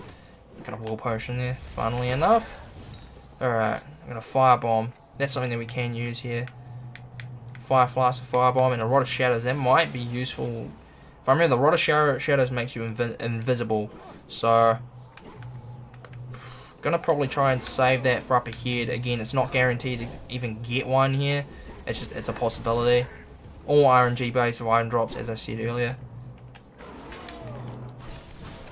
Now, since we do have one, I'm gonna try and use it. Main spot that I want to use it in. It's not quite here, because this is one little sort of passage that we have to run through. This is not good, this is not good, this is not good. I'm gonna get cornered. No, don't you dare. Oh boy, oh boy, oh boy, oh boy, oh boy. Yeah, this is, as you can see, their frames are dropping. Like I said, the Ice Gem area is without a doubt the most frustrating and just painful areas to play on this game. Just because of the sheer amount of frame drops and enemies that will just, their entire stratagem will be corner you and then hit you a million friggin' times. Try and get them to use that. Okay, as you can see, this hitboxes are just stupid in this game. Now I'm in a very bad spot. Again, I'm going to end up taking a death zone, I reckon. It's just, it happens. There's not much I can do about it. Again, the ice golem is just a major pain in the ass to deal with. So I might try.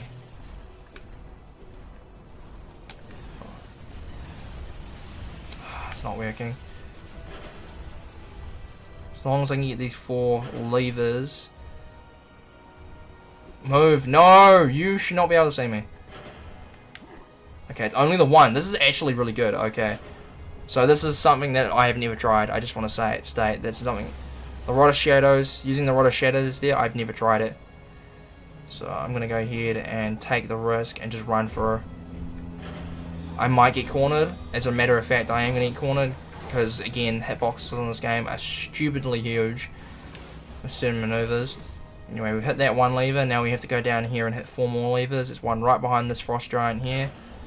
And again, their attacks, that ice attack is just the worst thing they have to deal with. But we have to deal with it, unfortunately, so yeah. So I open the gate here. Hopefully I don't get blocked coming back, trying to come back through. I think I'm going to put on the Warcry and just use that if need be. No, we did not get blocked, which is good. We have to now go through and go to the left of where we just came from, which could end up being very painful. Let me through, let me through. Come on, there we go, we're good. Okay. I'm alright about... Don't hit me, please don't hit me. These guys are all still here. Usually I would have dealt with them as well, so them being here could cause problems. Again, they might just stay there, and they actually should just stay there. Okay, so we've got 2 levers that we absolutely need to grab. Here and here. As you can see, they're in 2 really stupid spots. Please, please, please. If I can just get through these guys, I should be good. Okay, things worked out. That's good. As again, you can see, we don't want to deal with those guys because just massive amount of frame drops, massive amount of enemies on the map. It's not worth dealing with. We'll just get through everyone. That will be fine. I can just get through to the boss area, heal up, and get ready for them. So the gate's open. Now we can just run straight through the Frostworm area. And that's something we're going to do. And I'm going to end up taking a death in the Frostworm area. There's absolutely no way I'm going to avoid that unless I get a really good Frostworm. It's just the way things tend to work out in this game. Again, I haven't been able to find a truly optimal way of dealing with the Frostworm in this game. It is just such a painful boss fight. And usually I would stop and try to grab enemies here, but because I've taken the risk of leaving those enemies alive, I'm just going to run straight through. Stop here, I don't know. Again, the only reason I really sort of look for those spots is, by the way, I did the lever Hellhole thing at the wrong time. Although the split theoretically should happen there anyway, so we got a Frostworm to deal with. Got anything that can really use to help? I've got no Rodders or Miracles, so again, I'm going to take a death here. We get a little cutscene showing us who the Frostworm is, and you'll get to see in a second if he does his attack, does it up first. He's choosing not to. That's that's a rare thing. That is rare, but he's gonna. This is how the cycle of this boss fight works as well. So we're just gonna kill those guys as quickly as possible, because otherwise they're gonna potentially explode on us. And now we're gonna get hit by this brief attack, which I will say right now, that brief attack is just so stupid. Again, he did it again, and there's no way to guarantee that he won't keep just doing it. So it's kind of the same as the Yrthak. The Frostworm is kind of the same as the Yrthak in that sense. That it has two types of breath attacks. Usually it does that first one regardless. Like it's guaranteed to land that first one. I think I'm getting more fire bombs than fire flasks.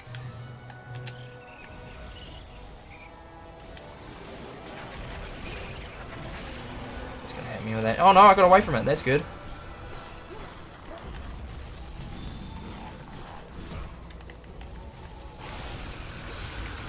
Again, he could try and do that brief attack again if he wanted to, and he might do. Nope.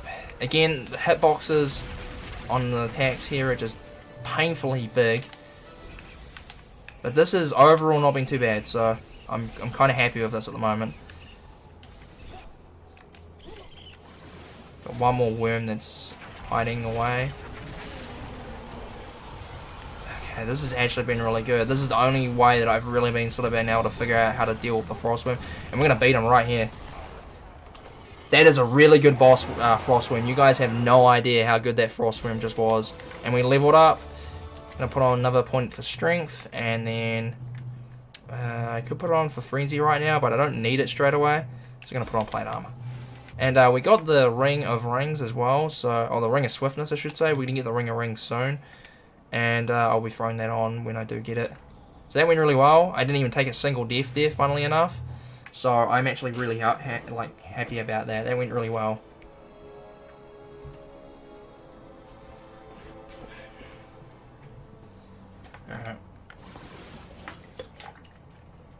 Alright, so before I go into the next area, the Death Gem area, I'm going to go to the castle shop, and I'm going to go sell items and whatnot and deal with quests. Rick's gone now, by the way. He's buggered off wherever. Well, we know where he is, but the game doesn't tell you until later on. It doesn't let you know. But now she's here. I forget her name, but she's cool and I like her. She's cool. And her friend is right by us as well. So she says thank you for saving Laundra. We absolutely have to save Laundra. So now we get the Ring of Rings, which increases all of our stuff by +1. Attack. I think it includes like the Ring of Swiftness increases our weapon attack speed. And the Ring of Rings just, all abilities by +2. So I gotta take one off. We're gonna be selling the Ring of Meditation in a second regardless. So anyway, let's do this. So I could probably keep the, no, I got the green chain, the chain one, so I want to keep the chain. So I think I really need to buy, I'm gonna check in a second here, but I don't think. We got raised amulets, we got plenty of them now, so I do want to check just 15 plus that. So I don't think we really need to grab any will potions. I will, just for the sake of grabbing some, I'll grab about 15 of them now, and I'll just spend the rest on will potion mediums. So there we go, and now we're going to finish this quest here. If he will talk to us, there we go. This is another one of the rogues, and he's like, oh yeah, you're just a guy I wanted to see. Grab me this Cask of Winters that you totally don't already have, and bring it back to me so I can take it home for money, or to show off to my friends or something. And we get a small amount of experience from this, but it's worth just talking to him to grab the extra experience. Again, routing in the future Could very well change where I don't bother talking to this guy at all. But I have had points in time where the experience has been handy. So again, that's some optimization that might come into play. It probably will come into play because we get about 1,000 experience from this guy. It's not really that much of anything. So sorry, no, we get 1,000 gold from him. And there we go, 10,000 experience points. So we're going to get an extra 1,000 gold. I haven't got really anything to spend it on. But you see the 10,000 experience points. We have now nearly leveled up again. So, as I said before, optimization. Again, we'll just keep grabbing that stuff because the amount of experience again in exchange is just massively worth it. There's heaps of it. There's a free mana potion over here, so I'm going to grab it while I can. The Gem of Ice unlocks the door, and then we're going to go to the Death Gem area. Death Gem area is not too difficult. Again, another boss fight. There's a mixture of frustration, but ultimately really fun. This is what you call an actually sort of challenging boss fight.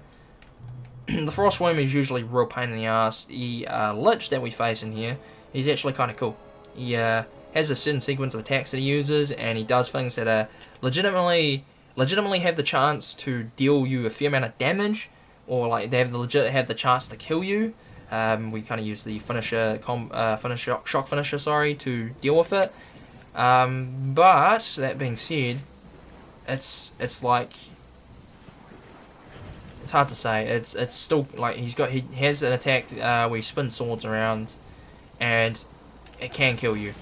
But it's like he's got a cool little sequence of attacks. He doesn't spam the swords unless you like sort of let him. Like he will spam the swords if you keep attacking him in a certain way. And at one point there will be a point where you just will get hit so much to the point where you have to back off and let him do some other stuff. That being said, I am going to be looking into that and see if we can route it so he does just keep attacking with the swords. The problem is that the sort of the payback of that is we'll be having to use a lot of health potions. We'll find a way to deal with that. By the way, there's another split there. That's all we're doing in this area. The Bone Graveyard is just opening, pushing levers, pushing and pulling levers to open up that doorway. We've got another little guy, some mini mouse we can take on here, but we do not care about him. And I can't. That's a first. They usually do not block this doorway. We do want to get away from those archers though. They're a pain in the ass. Alright, so now we're going to go grab a bunch of medallions and globes. We need to grab 3 medallions to get into a specific church building. Because there's a whole bunch of church-like buildings, or cathedral-like buildings, I should say. So now we're in Necral's temple. Just run straight through. Grab the medallion if the game will be nice to me.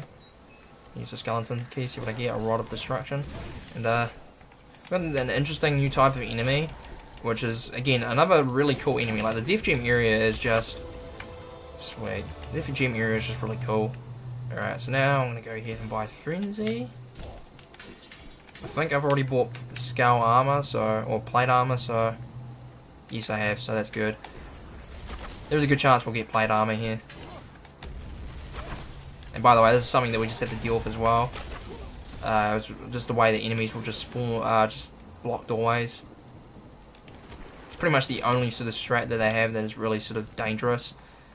Because those really weird looking things, they can spawn in a whole bunch of them. So we've got another temple up here. And you see there's the first one of the globes that we're going to grab in a second. So next battalion's all the way through here. Just going to run on through. I'm going to go grab, I believe this one is the life globe. Yep. So now we've got the life's globe. And we're going to need it in a bit here. So we can get through here without taking too much damage. Those these beams that are chasing us right now, they can be painful. Like one hits you, it's like okay, but a multiple hit you, it's not fun to deal with. So this is the third and final temple that we're going to enter. Weejustice Temple. There's his medallion. Of course, there's probably Weejustice himself there. Not looking in great shape there, buddy. They can summon skeletons for painful. We've got a secret area here, by the way. A secret area, I should say. There's Soul Shard and a whole bunch of Holy Waters. We're going to be grabbing these Holy Waters and killing these enemies. Just for a sort of bit of experience. And actually, honestly, tell you what, I usually would just take those guys on, but I probably don't need to, so Again, I haven't perfectly routed this game yet. I've got like a good idea of what I'm doing. I know what I'm doing, but it's the variables, it's the potential variables and things that I can cut back on. If I can get through here, that'd be great. There we go. So now that we got that sorted, we have the 3 medallions that we need to go into a building just up ahead here, which we would have passed beforehand. So back where the life's globe was, we have this area where, as you can see, the markings on the floor. We absolutely need the 3 medallions.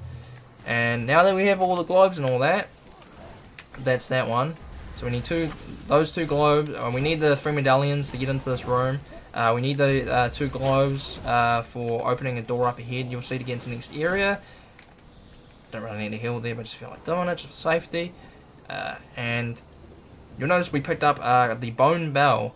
We absolutely need that bell, as you can see with the split name that we're on now. It's called Ring the Bell. Come on, please. There we go. Let's get through the bone temple. Okay. You will not be able to get through to the bone temple without the bell. You absolutely have to pick it up. So it's pretty simple. You see it lying on the ground there, and it's pretty obvious how it sort of stands out against the rest of the stuff in the area. It's like, okay, maybe I should look into picking this up, and so you should figure out, and like a casual playthrough, it's something you'd look at and you'd see, just from its appearance, like, hey, yeah, I should pick this up. So these guys are a pain in the ass to deal with. We have to knock them down twice, essentially, open up the gate that's right next to us. That was a really bad shock finisher. Throwing X over on. These guys can do a fair amount of damage. Not fun to deal with. Exquisite Chain of Ogres. Is it going to be better than the Scale of Vipers? It is, by far. There we go, so we killed those guys, and I believe there's like a couple of the other sort of regular skeletons that you have to kill there. But that opens up this gate, that gate, and we got 2 pressure plates that we need to hit to get through a doorway. And we've got a couple of secret areas we're going into. One so we can grab a bunch of anti-venom potions and whatnot. And one so we can get another soul shard. As well as grab more holy waters. So this one that's sort of right down below us here. I'll sort of show you in a second.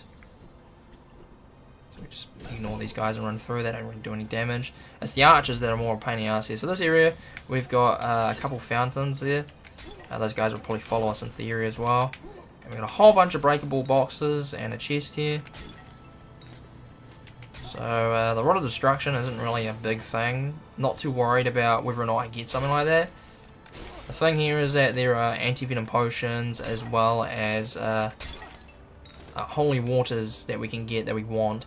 So the anti-venom potions are going to be handy in the Lich boss fight if I so choose to, like, if I need them there. Because he's got a move where he can poison you. That's the entire basis of the move. Like I said, the Lich boss fight, you'll see, is actually a really cool boss fight. Like, it's got the air of frustration, but it's more so with the sword attacks.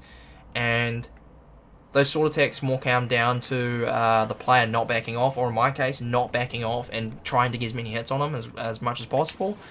And that's sort of more my fault and not the game's fault.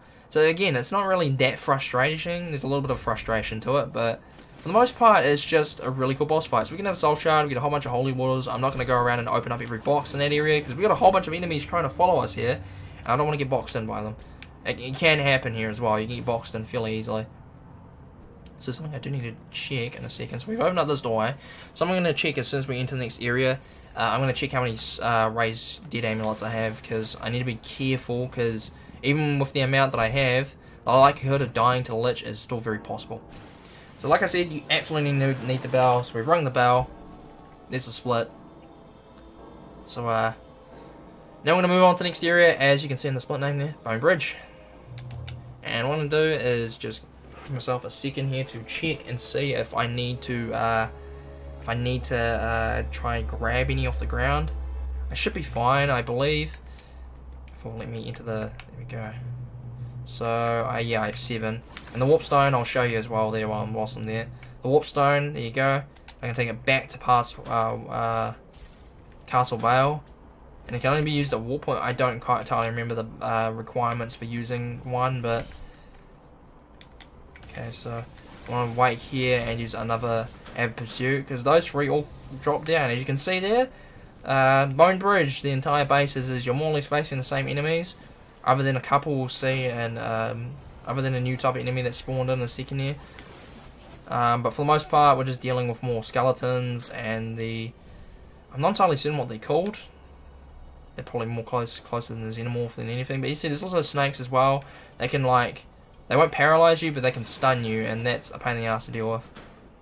The main problem that we have to sort of worry about here is skeleton spawns, and again being blocked off in that sort of area there. So we have two of these snakes to deal with here. They're not so powerful that you can't deal with, and you're guaranteed to get poisoned by them, by the way, which is why I only stop where we have a health fountain to bother. This is the only spot where I stop and bother to attack, because otherwise it's just really unsafe. So we've already killed that one that was there, the two that were there, so they're not that hard to deal with. And if I can, here we go. So there's a very real chance of me dying there if I didn't do that. So I'm gonna go ahead and take this guy out. I don't need to, but it's just trying to buy myself a little bit of time. It's good play, so it's good to open up those chests, as you can see, boom, plate gauntlets. Like I said, we need the ability to wear plate armor, because if that happens, we want plate armor. And there's another type of plate armor we can get in the last few areas of the game, and it's like called mithril plate armor. It's just insane. Okay, there's a very specific path we're taking here. I'm not 100% certain where to go. There's a couple of spots where it's a little iffy for me from memory, but you can sort of get an idea that you're going the wrong way pretty much almost immediately. So again, you can see there's like immediately a dead end. Sort of thing to keep an eye out for. So what I'm going to do here is get to the end of the bone bridge, and then what I'm going to do is should just keep going up here. There's a left path right here. Just get a little finicky just due to the small area that we've got to deal with. So we've got a soul shard there. That's the only reason we are going to that spot. Again, part of the run, big part of the run is just grabbing all 20 soul shards. We've got that big dude there that we can potentially have to deal with. We're not dealing with him because screw that. He's big and he looks really weird. Well, not weird, he looks really scary. Anyway, now we got what is called the Lich's Lair, I believe. What we're going to do is run through to the boss fight area. So it's just something I need to keep an eye on. I'll need the Frenzy for the boss fight. Frenzy just does what Berserk Brew does, and since the likelihood of grabbing Berserk Brews now is just superbly low, like it's pretty much non-existent whether or not we'll get them. I'm going to avoid that blast. So we use Frenzy in this next boss fight. And we got to kill this blood goblin to get through to the Lich. We absolutely have to kill him. And we did it pretty well. And we got some boots there, so that's really good. Just gonna deal with this guy because otherwise he'll enter the area. And now we get to meet the Lich. Now before I do anything, I believe I got splint boots. So see, look at the difference, 3 to 19. So that's gonna help quite a bit. I just want to make sure I got the right stuff on. This guy immediately, the Lich, immediately hides in his little sort of shield thing, and then he sends out skeletons. There's no threat from the skeletons. I am getting really bad aim here, what the hell? So he will not come out until I've killed all these skeletons.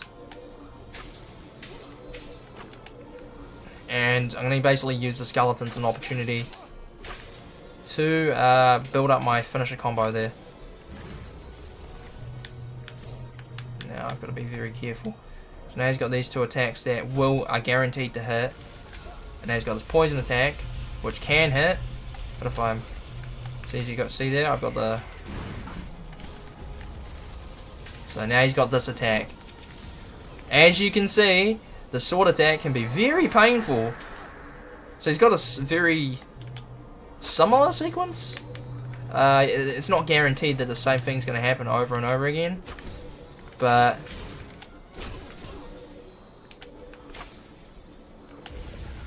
he jumped up. That can happen as well. You can just choose to jump up straight away. You can use Frenzy. Now he's got that attack there that's going to stun me regardless of what I do. This is not good. You can use another one on me. Yep. That's first death.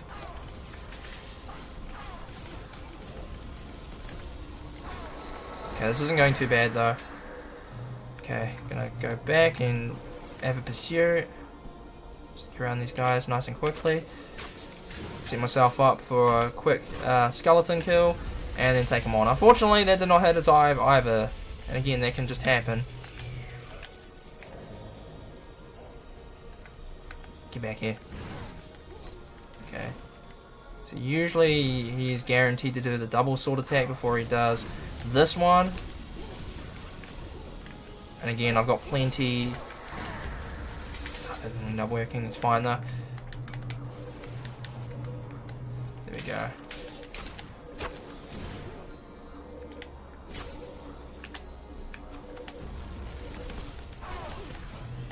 Okay, I managed to goad him into that attack early, which is good. Just hoping for there. There we go. I'm always gonna you're always gonna get hit by the secondary one.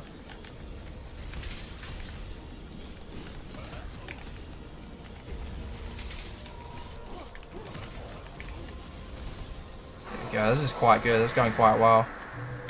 So you see how well frenzy. How helpful, frenzy is there. It's just it's optimal to utilize frenzy. I'm gonna put it back on and put it on now. That's not what I wanted. There we go.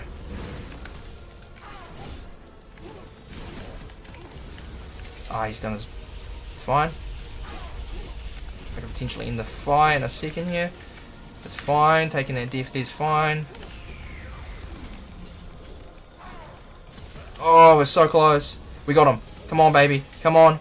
Oh, just give me the hit. There we go. Oh, that worked out. Oh, boy. And we leveled up as well. So, level up. I don't think there's anything that we can really grab. So, oh my goodness. So, the only reason there was any real tension there for me was the very fact that the possibility that he would have brought up his shield before I got the final hit in there. Alright, so we're going to get a little bit of exposition from the dwarf we met at the start of the game. He's like, I've come to find you and tell you that Kaedin's castle is back, so you have to go deal with him.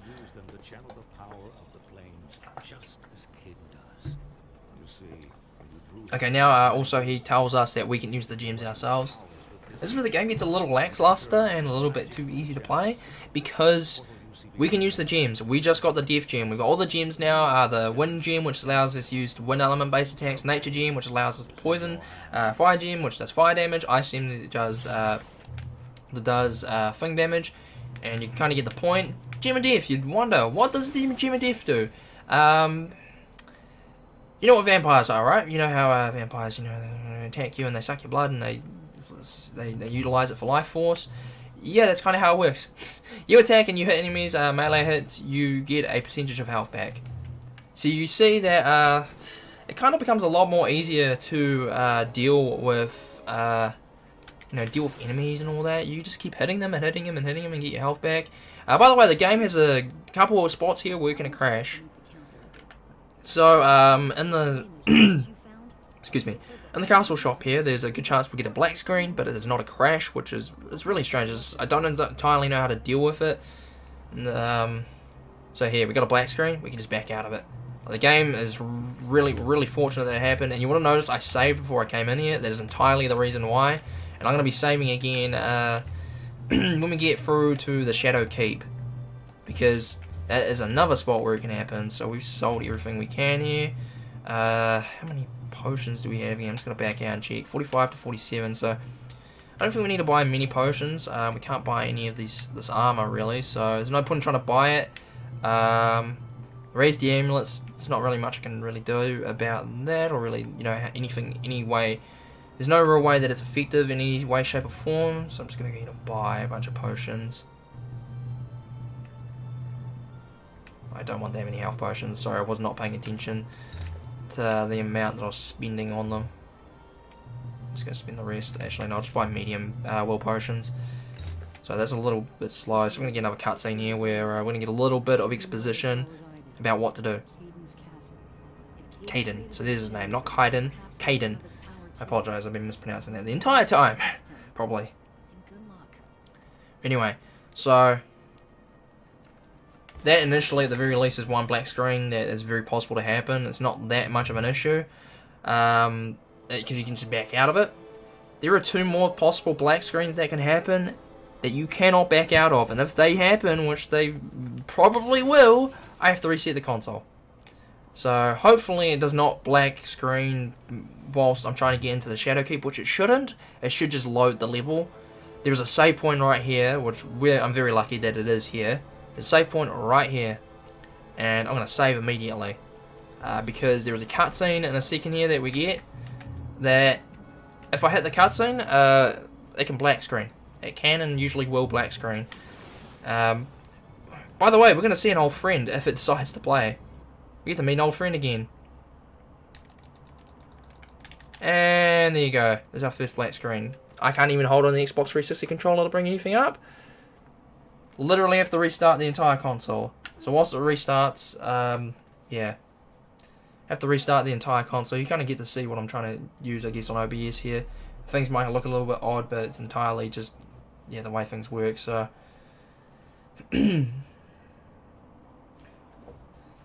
Go. Just get into my profile. I might have to blur this out, just potentially if it shows any, like my email or anything. I just don't want anyone to really know my email, or, you know, get potential info through, you know, means that I do not wish them to know from. That doesn't make much sense to me saying that, but I'm certain people understand. So again, just load it straight into D&D Heroes. So that happens. Like 9 times out of 10, that's what happens. So that's why I save where I do. And you can see Elgato is being finicky again. I don't know why it does that, and it'll full screen again. So I'm quite lucky that it does that. Just gonna spam, and hopefully not accidentally hit a new game. So it's gonna load here, and that's why we saved in the Shadow Key before. We're going to load the game. It should not happen again. The possibility of that happening again is still there, as far as I'm aware of.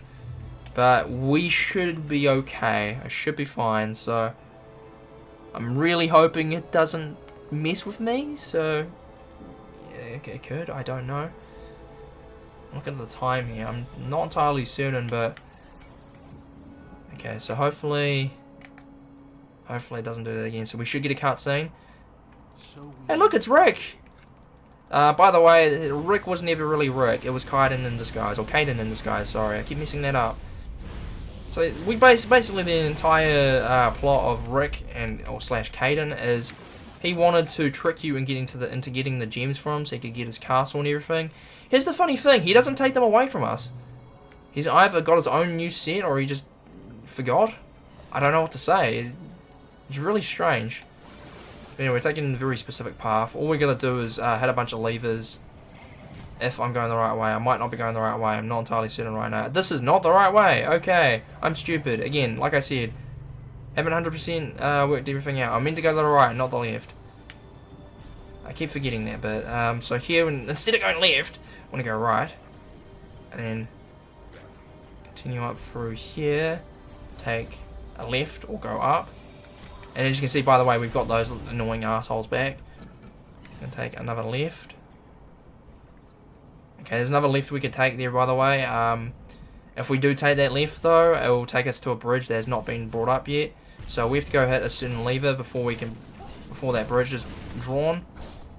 So the bridge has been drawn. So before that bridge gets put back up, we absolutely have to go pull a lever. And we need to pull 4 levers here anyway, so... Okay, we're into this little main room here. So there's a lever right here. And then... in theory, we can go now and just hit the other lever and then, you know, continue on. But there's something I need to do. There's something I need to grab down here. It's another soul shard, if you can't tell. So... This can get painful, this room as well, because again, it's just those mages are just the most annoying enemies in the world. If I can wedge by these enemies for the most part, at least going this way, I should be okay, but that guy's being an asshole. So we're gonna have a soul shard. Fortunately, like most of the enemies, the shock finisher is quite a handy move. Yeah, they're being pricks now. So this can very well happen where they just use glow potions. And getting through these guys now that they've used their glow potions is just a big pain in the ass.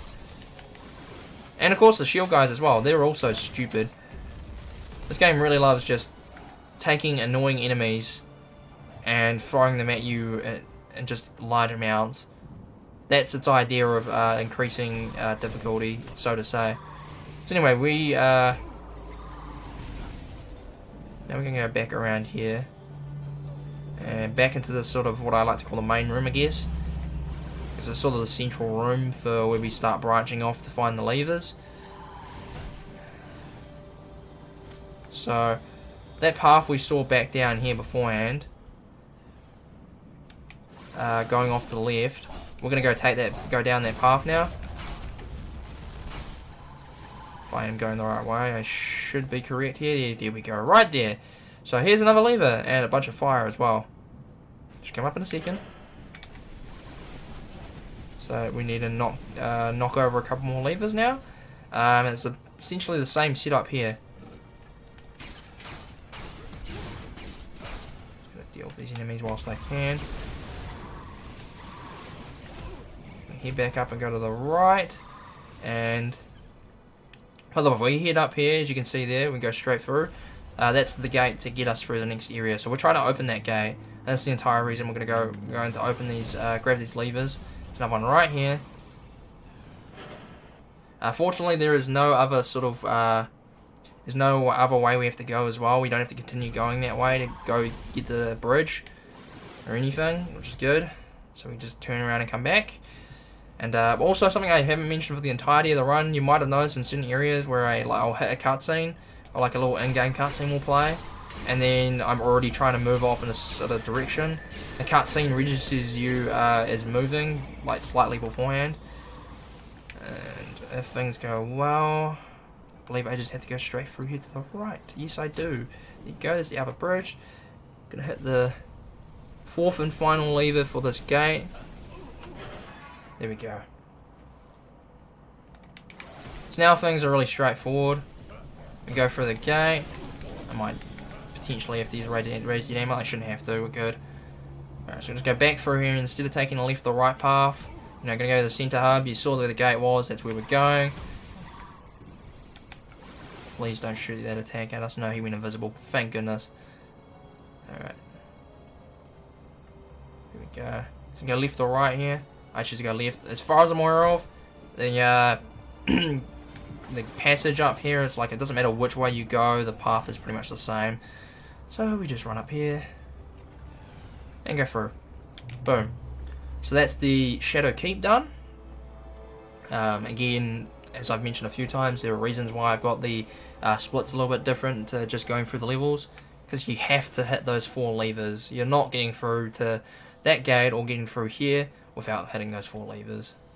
Now what we have to do is just run straight through a couple of rooms here. Ignore these guys, and you notice we start to see enemies from different areas. There's only one new enemy that I'm aware of, I think. Oh, this is painful. Anyway, we just have to run through here, go to the right. These go through here, and so you'll notice how we've been picking up soul shards and all that throughout the run.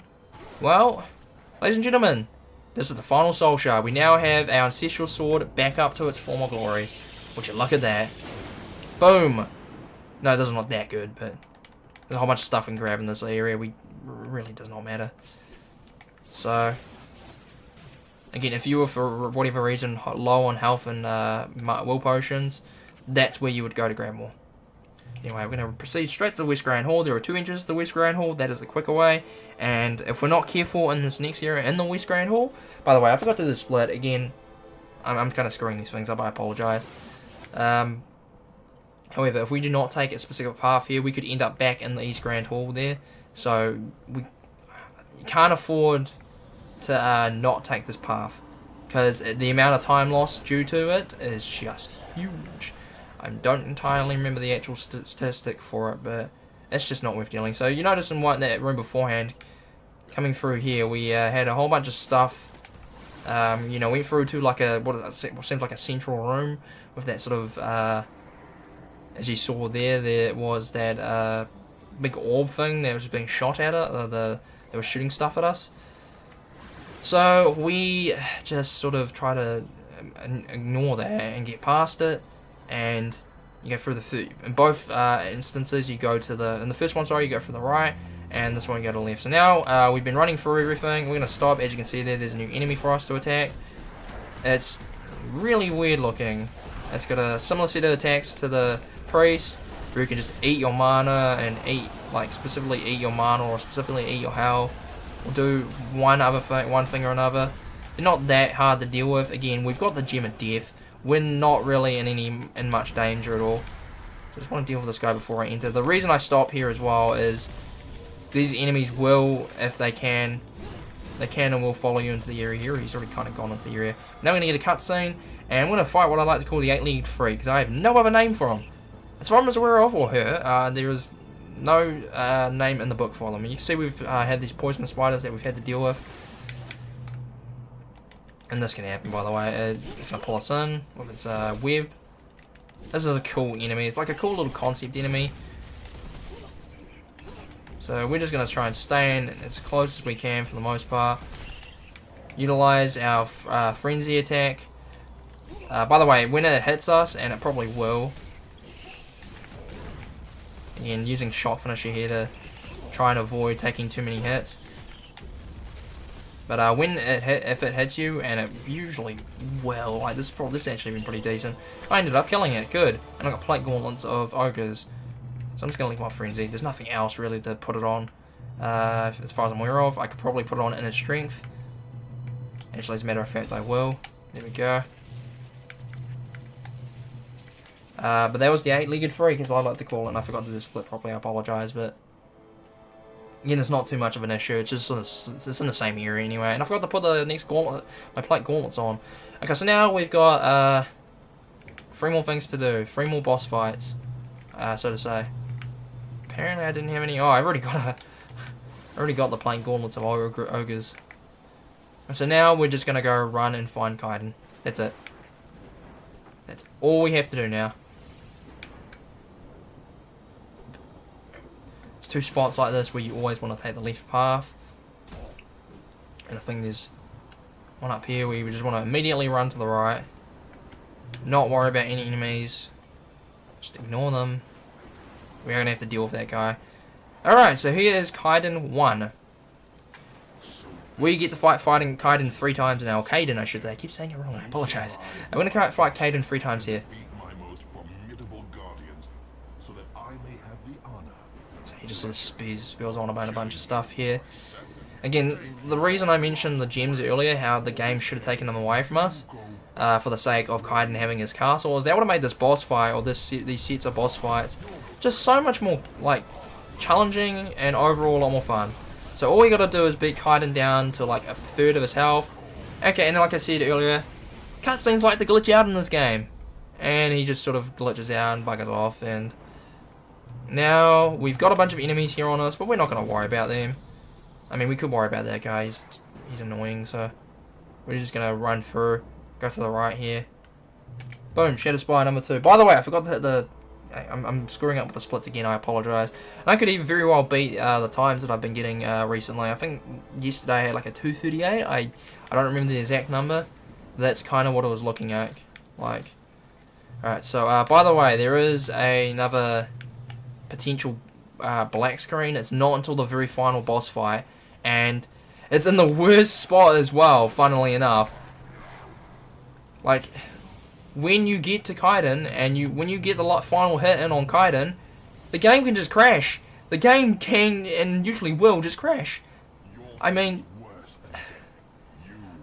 the only time I've had it consistently happen is in the New Game Plus.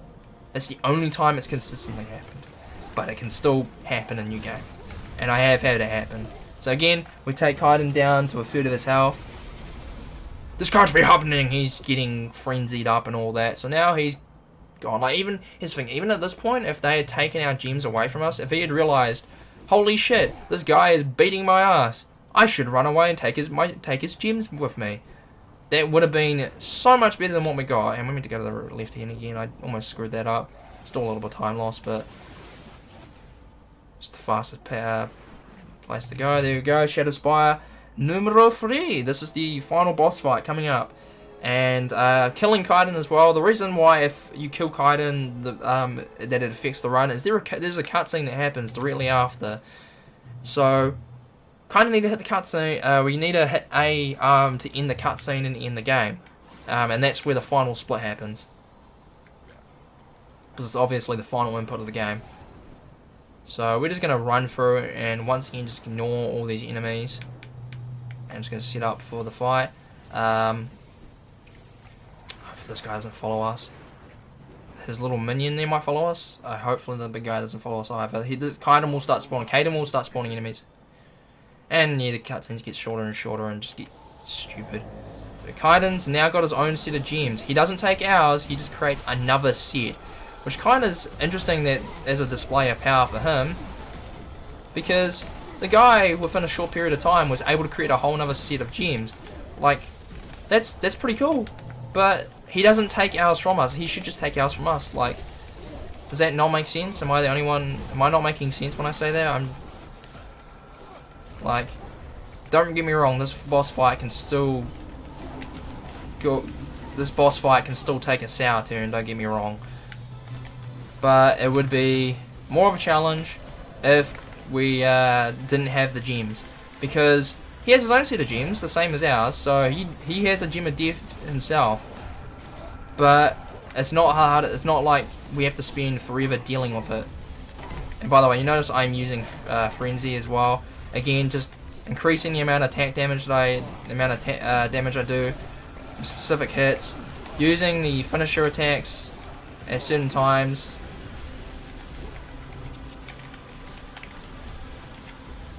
Okay, so that's another gem down. So have pursuit again, frenzy, heal. He's now got the fire gem on.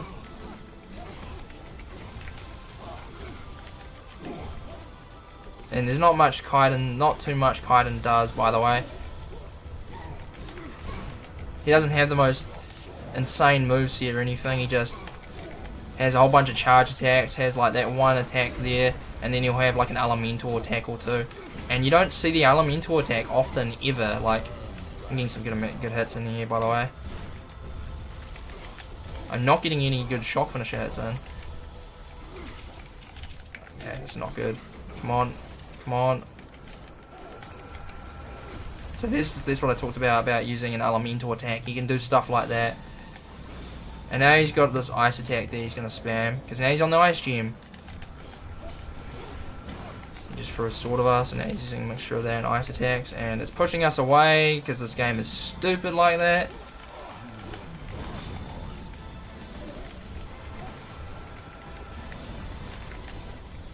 Okay. I ended up dying, so that doesn't, like, that's only happened a couple of times dealing with Kaedin. So he's not even doing anything there, and it's trying to do a pushback on me. So the fight can get stupid, but it's not so stupid that it just breaks the fight in general. So now Kaedin has the Gem of Death on.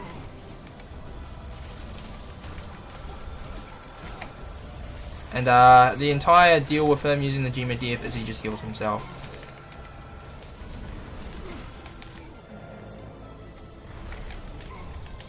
It's not that difficult.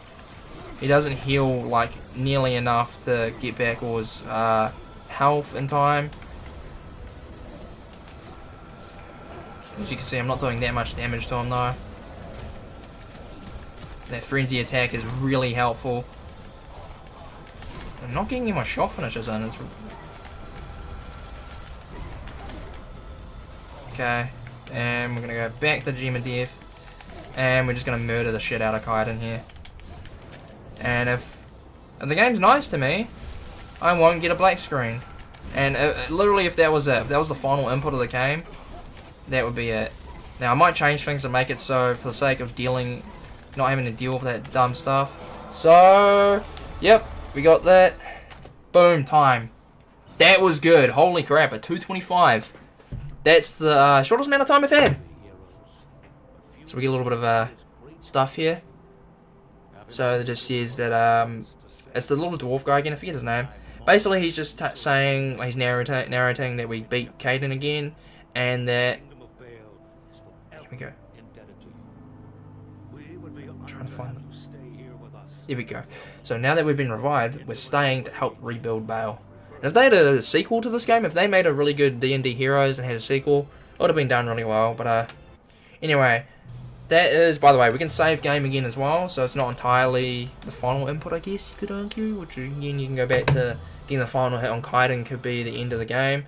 but we don't do anything, it just takes us back to here. So I hope you guys enjoyed this, and I hope you're looking forward to more stuff. I should have a little bit before the actual run talking about certain bits and pieces that I've brought up in the run as well. This was a really good run. Like that's the first time I got under 2.5 hours. Before that, the best time I had was about 2:35. So to get 2:25 is like really, really good. I'm really happy with that. And again, there could be some other, you know, there's some more optimizations that can be made to do things here. But I hope you guys enjoyed this. And again, I would have mentioned this beforehand, but this is just new game, normal fighter. I got other difficulty levels that I want to try out, particularly easy and hard. Nightmare I'm not entirely certain about, because as you see here, the hitboxes can be a bit finicky and sometimes outright stupid. So Nightmare might not be an option to speedrun, but never say never. I would be certainly looking to try and route it. And again, there's all sorts of other things like New Game Plus as well, which is like an hour at least shorter than New Game. I tried it out once, didn't get a recording of it or anything, got about an hour and a half for the run. So again, there's that. There's also the different categories, the different fighters, different heroes, So this is a fighter, there's also a rogue, magician, and cleric.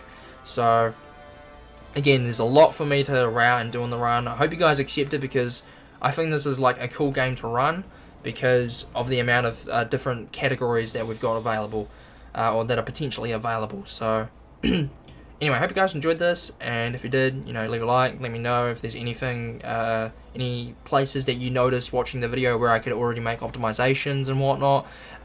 Something I already picked up, to give an example, right before Kaedin, going into the Shadow Spires and all that, I could probably just get away with not buying any more potions and just heading straight into the fight, and maybe buying armor. Who knows though, it's certainly something to look into. I reckon I can shave that down to a 223 at least. Just have to see. Anyway, like I said, hope you guys enjoyed, and I'll see you like if I could speak. I'll see you guys later.